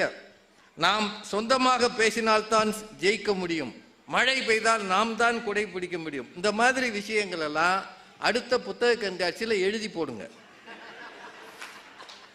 நமக்கு நாம் தான் கொடை பிடிக்க வேண்டும், நாம் சொந்தமாக பேசித்தான் ஜெயிக்க வேண்டும். நம்ம பேசுறதுல நம்ம சொந்தமா சொல்லுங்க. நீங்க பேசினவரெல்லாம் விவேகானந்தர் என்ன சொன்னார், அவர் என்ன சொன்னார், இதெல்லாம் அவர் சொன்னதை நீங்க கொண்டு வந்து நான் சொந்தமாகத்தான் பேசுகிறேன், இதெல்லாம் சொந்தமா? அது இதுல அவர் ஆக்கம் அதர்வினாய் செல்லும் திருவள்ளுவர் 2000 வருஷமா எழுதினார். இப்ப ஏஐன்னு ஒண்ணு வந்திருக்குங்க, ஆர்டிபிஷியல் இன்டெலிஜென்ஸ். அதுக்கு போய் ஒரு திருக்குறள் கேட்டீங்கன்னா அதுவே எழுதி கொடுத்துருது. அதுக்கு திருவள்ளுவருக்கு சம்மதமே கிடையாது. நான் சொல்றது உண்மைங்க, நீங்க வேணா பாருங்க. நோக்கத்துக்கு 1340 30 கிடையாது, அப்படி எழுதுதுங்க. ஏஐ வந்து எவ்வளவு ஏமாத்துது தெரியுமா? அந்த உலகத்துல என்னென்ன நடந்துகிட்டு இருக்கு ஒண்ணுமே தெரியாம. ஐயா தான் கேட்டாரு, சார் யார்கிட்ட இருக்காருன்னு. ஓ அது எஸ்ஐஆர், அது சாருன்றது பெரும் பிரச்சனை. நீங்க எல்லாம் யோசிங்க. இது வந்துங்க, இங்க எல்லாம் பெரியவங்களா இருக்கிறீங்க. 2005 நான் எங்க ஓட்டு போட்டேன்னு எனக்கு எப்படிங்க தெரியும்? நான் போன வருஷம் எந்த வீடு மாத்தினேனே மறந்து போச்சு. என்னையா நாங்க என்னையா செய்யறது? உண்மையிலே நான் சொல்றேன், எனக்கு ஓரளவு படிப்பு அறிவு இருக்கு, எனக்கே ஃபில்லப் பண்ண தெரியல சார். நான் எனக்கு வந்து பிஎல் ஓட்ட கேட்டேன், ஐயா அந்த உறவினர்னா யாரு, தந்தை பெயரை எழுதணுமா, என் பேரை எழுதணுமா, இதுல அப்பா பேரு என்னன்னாவது கேட்டிருக்கலாம் இல்லையான்னு. அவரு நீங்க நல்லா பேசுறீங்க ஆனா இது கூட எழுத தெரியலன்றாரு.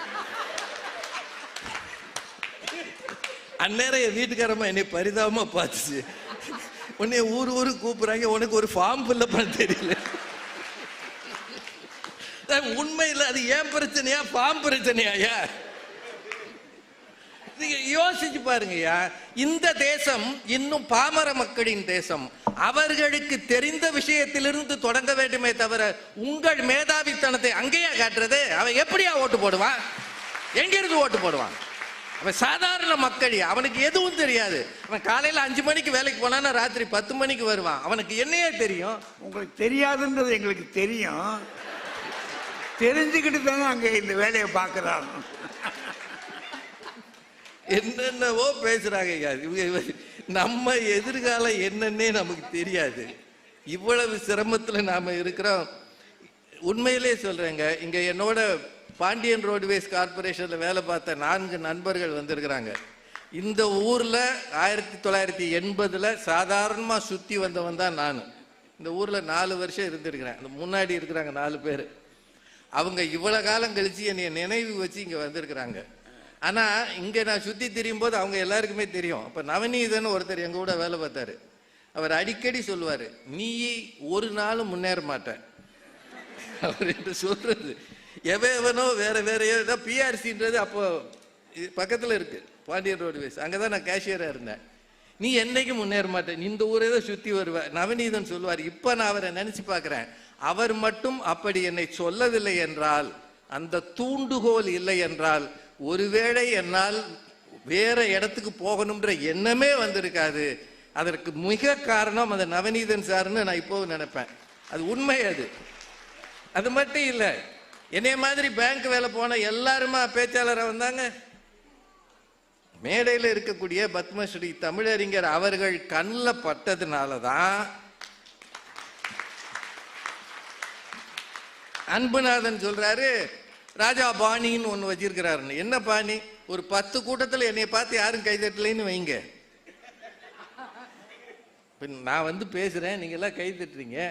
கை தட்டாம இருக்கணும் முடிவு எடுத்துட்டீங்கன்னு வைங்க, நான் குட்டிக்கரணம் போட்டாலும் ஒண்ணுங்காது சார். உண்மைதான் சார். நாங்க வந்து பேசுறோம், மக்களை பார்க்கிறோம்னா நீங்கள் தருகிற ஆதரவில் தான் பேச்சாளர்களே வாழ்கிறார்கள், யாரா இருந்தாலும் சரி. சார் நாமினேஷன் தான் சார் போடலாம், ஓட்டு யார் போடுறது? என்னங்க, நாமினேஷன் தானே போட முடியும், நமக்கு ஓட்டு நீங்க தானே போடணும், நீங்க தானங்க போடணும். அப்படின்னா ஒவ்வொருவரின் எதிர்காலமும் இன்னொருவரை நம்பித்தான் இருக்கிறது என்பதுதான் உண்மை. ஒன்னே ஒன்னு சொல்லிடு, கூட்டணி தேடாத ஆள் இருக்கா?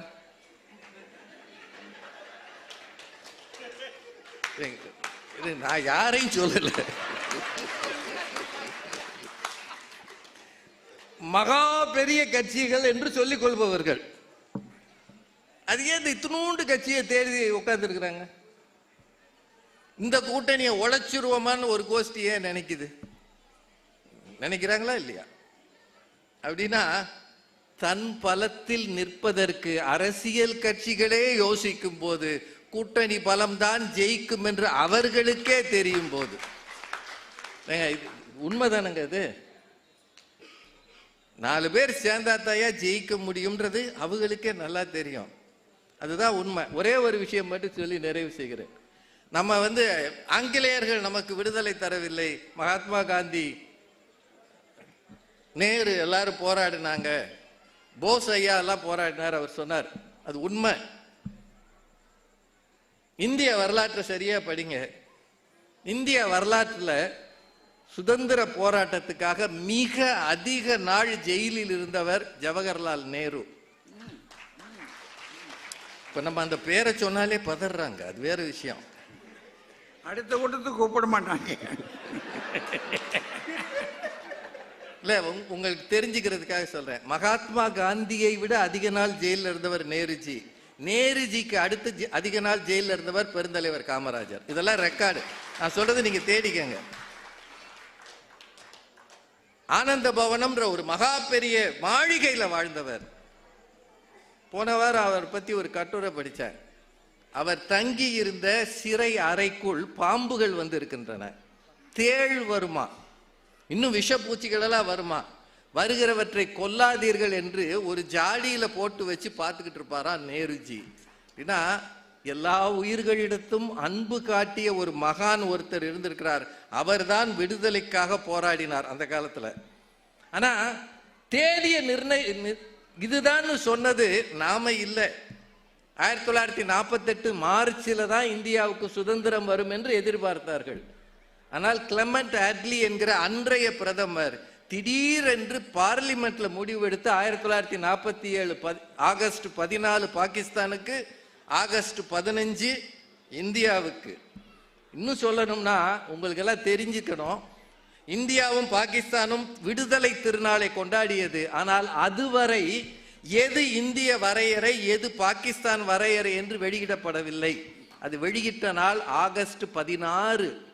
அதனால் நேற்று பாகிஸ்தான் கொடியேற்றியவர்கள், நேற்று இந்திய கொடியேற்றியவர்கள் அடுத்த நாள் கொல்லப்பட்டார்கள். இந்தியாவில் அத்தனை பெரிய சோகம் நடந்ததற்கு காரணம் இந்தியர்கள் அல்ல, எங்கோ இருந்த ஆங்கிலேயர்கள் என்றால் வரலாறு அதைத்தான் சொல்கிறது. எது வேண்டுமானாலும் திரும்பி பாருங்கள். நம் வாழ்க்கை நம் கையில் இருக்கிறது என்று நம்புகிறோம். நம்மை சுற்றி இருக்கிற அத்தனை பேர் கையிலும் இருக்கிறது. இப்ப நீங்க வீட்டுக்கு போய் நிம்மதியா தூங்குறதும் சண்டை போடுறதும் உங்கள் கையில் இல்லை, அந்த அம்மா கையில் இருக்கிறது. இன்புட்டு மழை பெஞ்சிச்சே, அங்க என்ன பேசினாங்கன்னு நீ உட்கார்ந்து இருந்த, அவன் அப்பதே கிளம்பி வந்துட்டான். அப்படி என்னதான் பேசுவாங்களோ, நீயே இப்படி வாயை பார்த்துக்கிட்டு உட்கார்ந்து இருக்க. என்னைக்கும் உனக்கு சுய புத்தி வரப்போகுதுன்னு ஒரு வீட்டம்மா சொல்லுச்சுன்னா அதுக்கப்புறம் அவன் நிம்மதியா தூங்குவானா? இதுதான் உண்மை. நம் வாழ்க்கை பிறர் கையில் தான். நன்றி, வணக்கம்.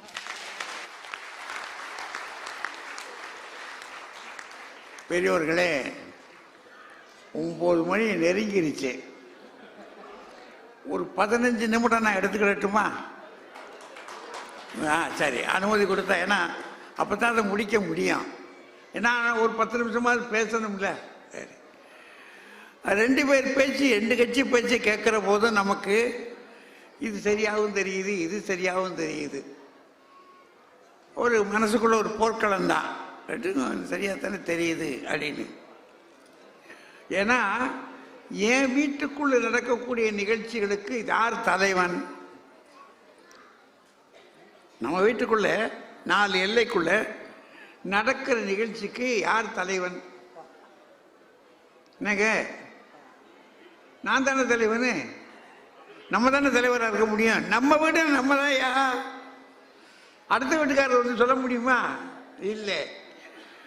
நான் சாப்பிட்றது என் வீட்டு சோத்தை தான் சாப்பிடணும், அடுத்த வீட்டு சாப்பாடு இல்லை. அப்படின்னா ஒரு பக்கம் பார்த்தோம்னா நமக்கு என்ன தெரியுது? வாழ்க்கை நம்ம கையில் தானே இருக்கு. கொத்து வேலை பார்க்க, கட்டட வேலை பார்க்குற தொழிலாளி மாலை பொழுதுல கூலி வாங்கிட்டாங்க.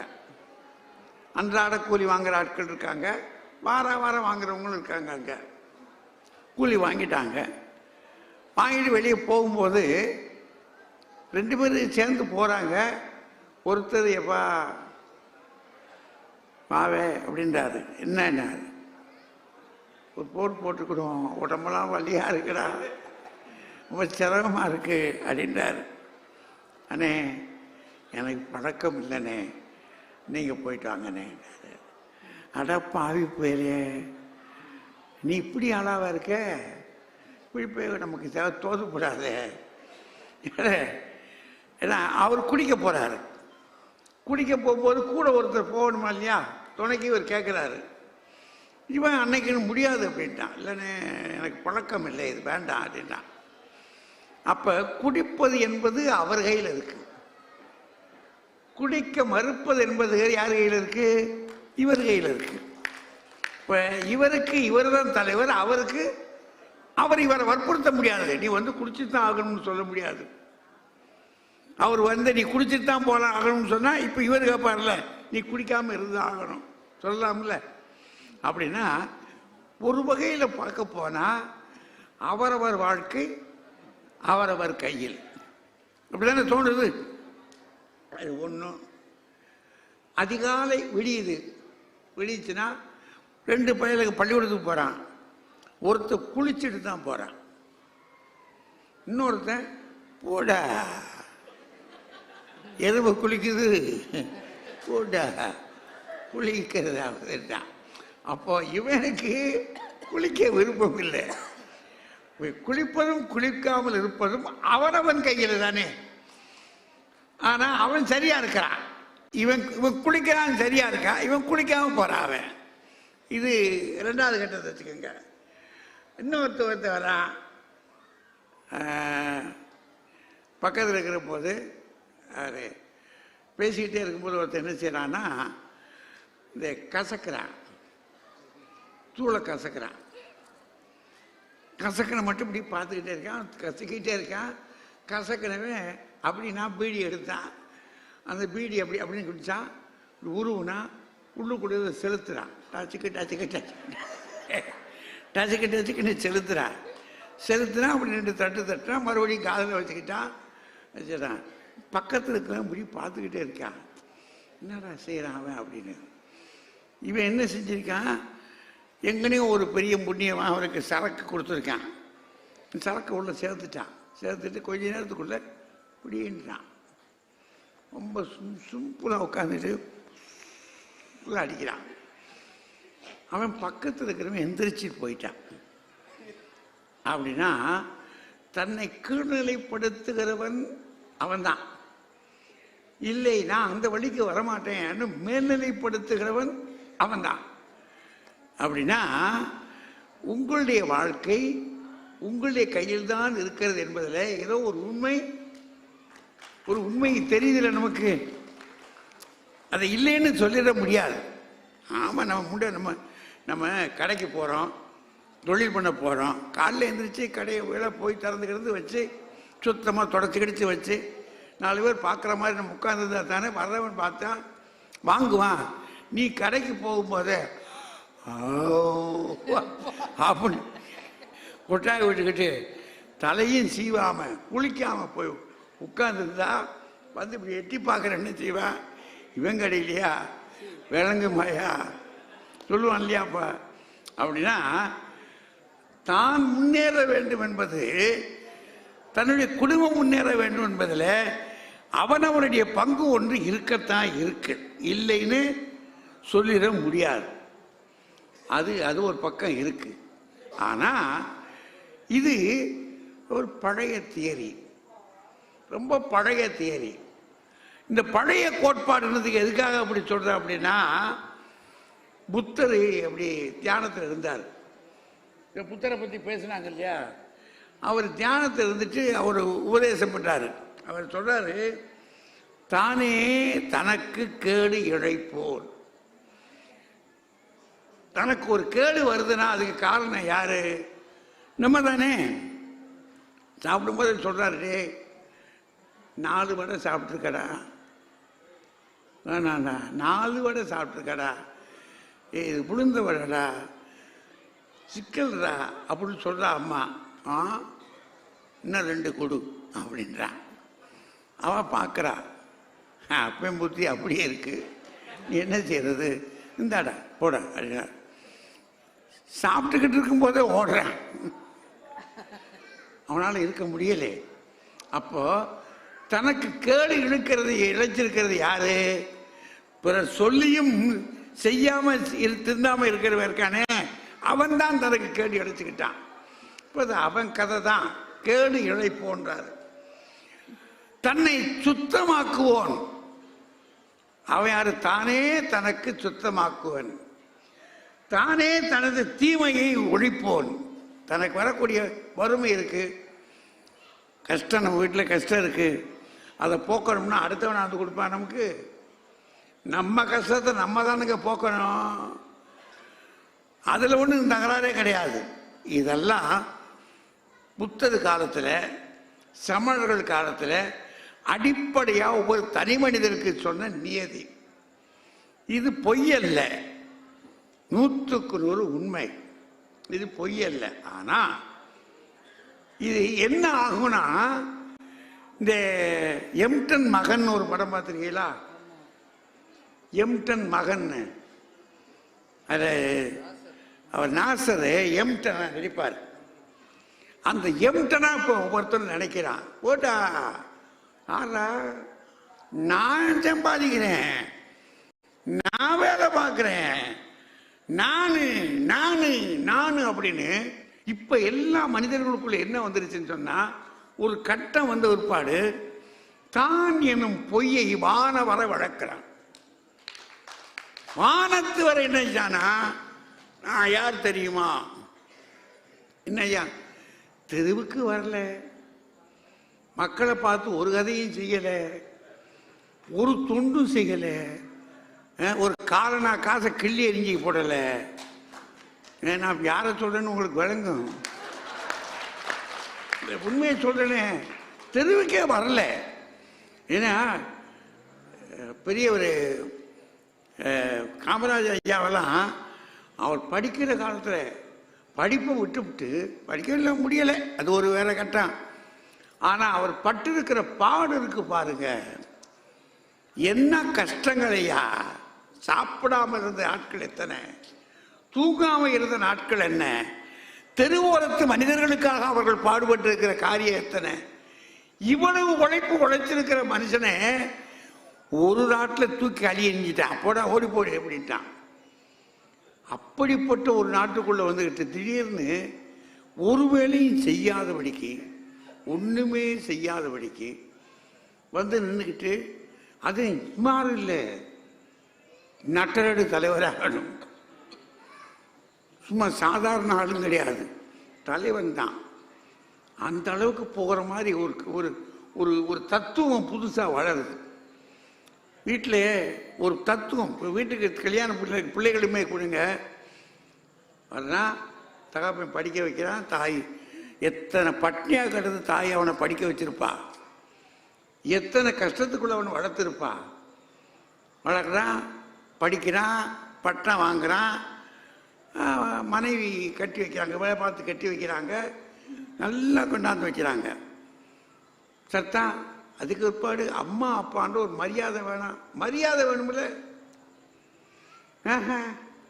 யாரை நம்பி நான் பிறந்தேன் போட்டா அப்படின்ட்டு தனிச்சு போயிடாயா. தனிச்சு போடுறது தப்பு இல்லை, தனியாக தான் நம்ம குடும்பங்கள் வைக்கிறாங்க. தனிச்சு போடுறது தப்பு இல்லை. ஆனால் போனவன் இருக்கானா செத்தானா அப்பா அம்மாவும் ஒரு வார்த்தை ஒரு ஃபோனில் அது கேட்கணும்ல. அப்படின்னா என்ன வந்துருச்சு, சுயநலம்ன்ற ஒன்று வளம் வருகிற பொழுதெல்லாம் வந்து சேருது. அப்பத்தான் என்ன சொல்றாடே, நீ தனி மனுஷன் இல்லை. எப்படி உனக்கு ஒரு கையில் 5 விரல் இருக்கோ, 5 விரல் மாதிரி ஒரு உதவிக்கு ஆட்கள் இருக்காங்க. உன் தகப்பன் இருக்கான், ஒரு தாய் இருக்கா, உன் கூட பிறந்தவங்க இருக்காங்க, உன் நண்பன் இருக்கிறான். இவர்களெல்லாம் வச்சுத்தாண்டா நீ வாழ்க்கை நடக்கணும். மேன் இஸ் அ சோசியல் அனிமல்னா என்ன, நீ விலங்கு தான், ஆனால் ஒரு சமூக விலங்கு. நாம் 4 பேரோட கூடி இருக்க வேண்டிய ஆட்கள். பாருங்க, இவ்வளவு கூட்டம் கூடி இருந்தா தானே நான் பேசுகிற பேச்சு கேட்டுக்கிட்டு இருக்கு. இல்லாட்டி நீங்க எல்லாம் ஒருவரும் இல்லைங்க, நான் மட்டும் இங்கே உட்காந்து பொதுமக்களே தாய்மார்களே அப்படின்னு வச்சுக்கோங்க. அந்த பக்கத்தில் போராடும் நல்லா தாங்க இருந்தார். அப்போ அதை கூட்டிகிட்டு வரும்போது கூட நல்லா இருந்தாருங்க. இப்போ ஜனமெல்லாம் போயிட்டு பேசிக்கிட்டு இருக்காருயா, என்னமோ ஆகிப்போச்சு காலத்துச்சு சொல்லுவானா இல்லையா. அப்படின்னா நான் என்பது வளர்வதற்கே கூட 4 உதவி நமக்கு வேணும். 4 மனுஷாள் வேணும்னு சொல்கிறான் பார்த்தீங்களா. அந்த மனிதர்கள் தயவு நமக்கு வேண்டியிருக்கு. கூட்டு இல்லை அப்படின்னு சொன்னால் ஒரு கதையும் நடக்காது. அதைத்தான் இப்போ நம்ம என்ன செஞ்சோம், தன்னந்தனியாக இருந்த அரசியல் இயக்கங்கள் கூட இப்போ என்ன ஆயிடுச்சு, கூட்டுக்கு வந்துருச்சு. கூடித்தாண்டா ஒருத்தனை கதையை முடிக்கணும், கதையை முடிக்கிறதா கூட கூடித்தான் முடிக்க வேண்டியிருக்கு. தன்னந்தனியாக முடியாதுங்க வாழ்க்கை. அதனால பெரியோர்களே, நாம உண்மைதான், நம்முடைய வீட்டுக்குள்ள நம்ம தான் ராஜா தான். ஆனால் நாம் வீட்டுக்குள்ள மட்டும் இருப்பதில்லையே, ரோட்டுக்கு வந்து ஆகணும்ல. அங்க ரோட்டுக்கு வரும்போது யார் இருக்கா, 4 பேரை கேட்டுத்தானே ஆகணும். எனக்கு எதிர் வீடு இருக்கு, பக்கத்து வீடுகள் இருக்கு, அவங்கள கேட்டுத்தானே ஆக வேண்டியிருக்கு நான். அதனால நான் வாழ்க்கையில் முன்னேறுவதற்கு 4 பேர் என்னை பாராட்டுறது தானே என்னை உற்சாகம். நானா பேசிக்கிட்டே இருந்தால் ஒரு பிரயோஜனம் இல்லை, பாராட்டு வாங்கணும். என் அம்மா பாராட்டுறதை, என் தவ வீட்டில் பாராட்டுறதை விட ஊர் பாராட்டினா தானே பெருமை. அப்படின்னா உலகம் நம்மை உயர்த்த வேண்டும், நாம் உலகை உயர்த்த வேண்டும். இந்த 2மாக கூடுவதாக இருந்தால் அவனவன் அவனுடைய வாழ்க்கையை உயர்த்த வேண்டும் என்பதில் உண்மை இருக்கிறது. ஆனால் அதை விட பெரிய உண்மை என்ன இருக்கு, உலகம் வாழ நாம் உண்ண வேண்டும், உலகோடு ஒட்டு வாழ வேண்டும், உலகம் வாழ்த்த நாம் வாழ வேண்டும். அதனால 4 பேர் நமக்கு உதவுகிறார்கள், 4 பேர் கூடி இருப்பதுதான் வாழ்க்கை. அதனால நம்முடைய வாழ்க்கை நம் கையில் மட்டும் இல்லை, பிறர் கையிலும் இருக்கிறது. ஆனால் பெரியோர்களே, உங்களை சார்ந்த மக்களை பாருங்கள், வாழ்த்துங்கள், பிரியமாக இருங்கள். அதுதான் வாழ்க்கை. நம்முடைய சமயம் சொல்லுவதும் பகுத்தறிவு சொல்லுவதும் அதுதான் என்று கூறி வாழ்த்தி வணங்கி விடைபெறுகிறேன். நன்றி, வணக்கம். தம்மிற் பெரியார் தமரா ஒழுகுதல் வன்மையுள் லெல்லான் தலை முயூவ விளக்க உரை தம்மை வின அறிவு முதலியவற்றால் பெரியவர் தமக்கு சுற்றத்தராகுமாறு நடத்தல் வல்லமை எல்லாவற்றிலும் சிறந்ததாகும். சாலமன் பாப்பையா விளக்க உரை அறிவு முதலியவற்றால் தம்மைக் காட்டிலும் சிறந்த துறை அறிவுடையவரை தமக்கு உரியவராகக் கொண்டு அவர் காட்டும் வழியில் நடப்பது வலிமையுள் எல்லாம் முதன்மை ஆனதாகும். கலைஞர் விளக்க உரை அறிவு ஆற்றல் ஆகியவற்றில் தம்மைக் காட்டிலும் சிறந்த பெரியவராய் இருப்பவரோடு உறவு கொண்டு அவர் வழி நடப்பது மிகப் பெரும்பா. தம்மிற் பெரியார் தமரா ஒழுகுதல் வன்மையுள் லெல்லான் தலை முயூவ விளக்க உரை தம்மை வின அறிவு முதலியவற்றால் பெரியவர் தமக்கு சுற்றத்தராகுமாறு நடத்தல் வல்லமை எல்லாவற்றிலும் சிறந்ததாகும். சாலமன் பாப்பையா விளக்க உரை அறிவு முதலியவற்றால் தம்மைக் காட்டிலும் சிறந்த துறை அறிவுடையவரை தமக்கு உரியவராகக் கொண்டு அவர் காட்டும் வழியில் நடப்பது வலிமையுள் எல்லாம் முதன்மை ஆனதாகும். கலைஞர் விளக்க உரை அறிவு ஆற்றல் ஆகியவற்றில் தம்மைக் காட்டிலும் சிறந்த பெரியவராய் இருப்பவரோடு உறவு கொண்டு அவர் வழி நடப்பது மிகப் பெரும்பா. தம்மிற் பெரியார் தமரா ஒழுகுதல் வன்மையுள் லெல்லான் தலை முயூவ விளக்க உரை தம்மை வின அறிவு முதலியவற்றால் பெரியவர் தமக்கு சுற்றத்தராகுமாறு நடத்தல் வல்லமை எல்லாவற்றிலும் சிறந்ததாகும். சாலமன் பாப்பையா விளக்க உரை அறிவு முதலியவற்றால் தம்மைக் காட்டிலும் சிறந்த துறை அறிவுடையவரை தமக்கு உரியவராகக் கொண்டு அவர் காட்டும் வழியில் நடப்பது வலிமையுள் எல்லாம் முதன்மை ஆனதாகும். கலைஞர் விளக்க உரை அறிவு ஆற்றல் ஆகியவற்றில் தம்மைக் காட்டிலும் சிறந்த பெரியவராய் இருப்பவரோடு உறவு கொண்டு அவர் வழி நடப்பது மிகப் பெரும்பா. தம்மிற் பெரியார் தமரா ஒழுகுதல் வன்மையுள் லெல்லான் தலை முயூவ விளக்க உரை தம்மை வின அறிவு முதலியவற்றால் பெரியவர் தமக்கு சுற்றத்தராகுமாறு நடத்தல் வல்லமை எல்லாவற்றிலும் சிறந்ததாகும். சாலமன் பாப்பையா விளக்க உரை அறிவு முதலியவற்றால் தம்மைக் காட்டிலும் சிறந்த துறை அறிவுடையவரை தமக்கு உரியவராகக் கொண்டு அவர் காட்டும் வழியில் நடப்பது வலிமையுள் எல்லாம் முதன்மை ஆனதாகும். கலைஞர் விளக்க உரை அறிவு ஆற்றல் ஆகியவற்றில் தம்மைக் காட்டிலும் சிறந்த பெரியவராய் இருப்பவரோடு உறவு கொண்டு அவர் வழி நடப்பது மிகப் பெரும்பா. தம்மிற் பெரியார் தமரா ஒழுகுதல் வன்மையுள் லெல்லான் தலை முயூவ விளக்க உரை தம்மை வின அறிவு முதலியவற்றால் பெரியவர் தமக்கு சுற்றத்தராகுமாறு நடத்தல் வல்லமை எல்லாவற்றிலும் சிறந்ததாகும். சாலமன் பாப்பையா விளக்க உரை அறிவு முதலியவற்றால் தம்மைக் காட்டிலும் சிறந்த துறை அறிவுடையவரை தமக்கு உரியவராகக் கொண்டு அவர் காட்டும் வழியில் நடப்பது வலிமையுள் எல்லாம் முதன்மை ஆனதாகும். கலைஞர் விளக்க உரை அறிவு ஆற்றல் ஆகியவற்றில் தம்மைக் காட்டிலும் சிறந்த பெரியவராய் இருப்பவரோடு உறவு கொண்டு அவர் வழி நடப்பது மிகப் பெரும்பா. தம்மிற் பெரியார் தமரா ஒழுகுதல் வன்மையுள் லெல்லான் தலை முயூவ விளக்க உரை தம்மை வின அறிவு முதலியவற்றால் பெரியவர் தமக்கு சுற்றத்தராகுமாறு நடத்தல் வல்லமை எல்லாவற்றிலும் சிறந்ததாகும். சாலமன் பாப்பையா விளக்க உரை அறிவு முதலியவற்றால் தம்மைக் காட்டிலும் சிறந்த துறை அறிவுடையவரை தமக்கு உரியவராகக் கொண்டு அவர் காட்டும் வழியில் நடப்பது வலிமையுள் எல்லாம் முதன்மை ஆனதாகும்.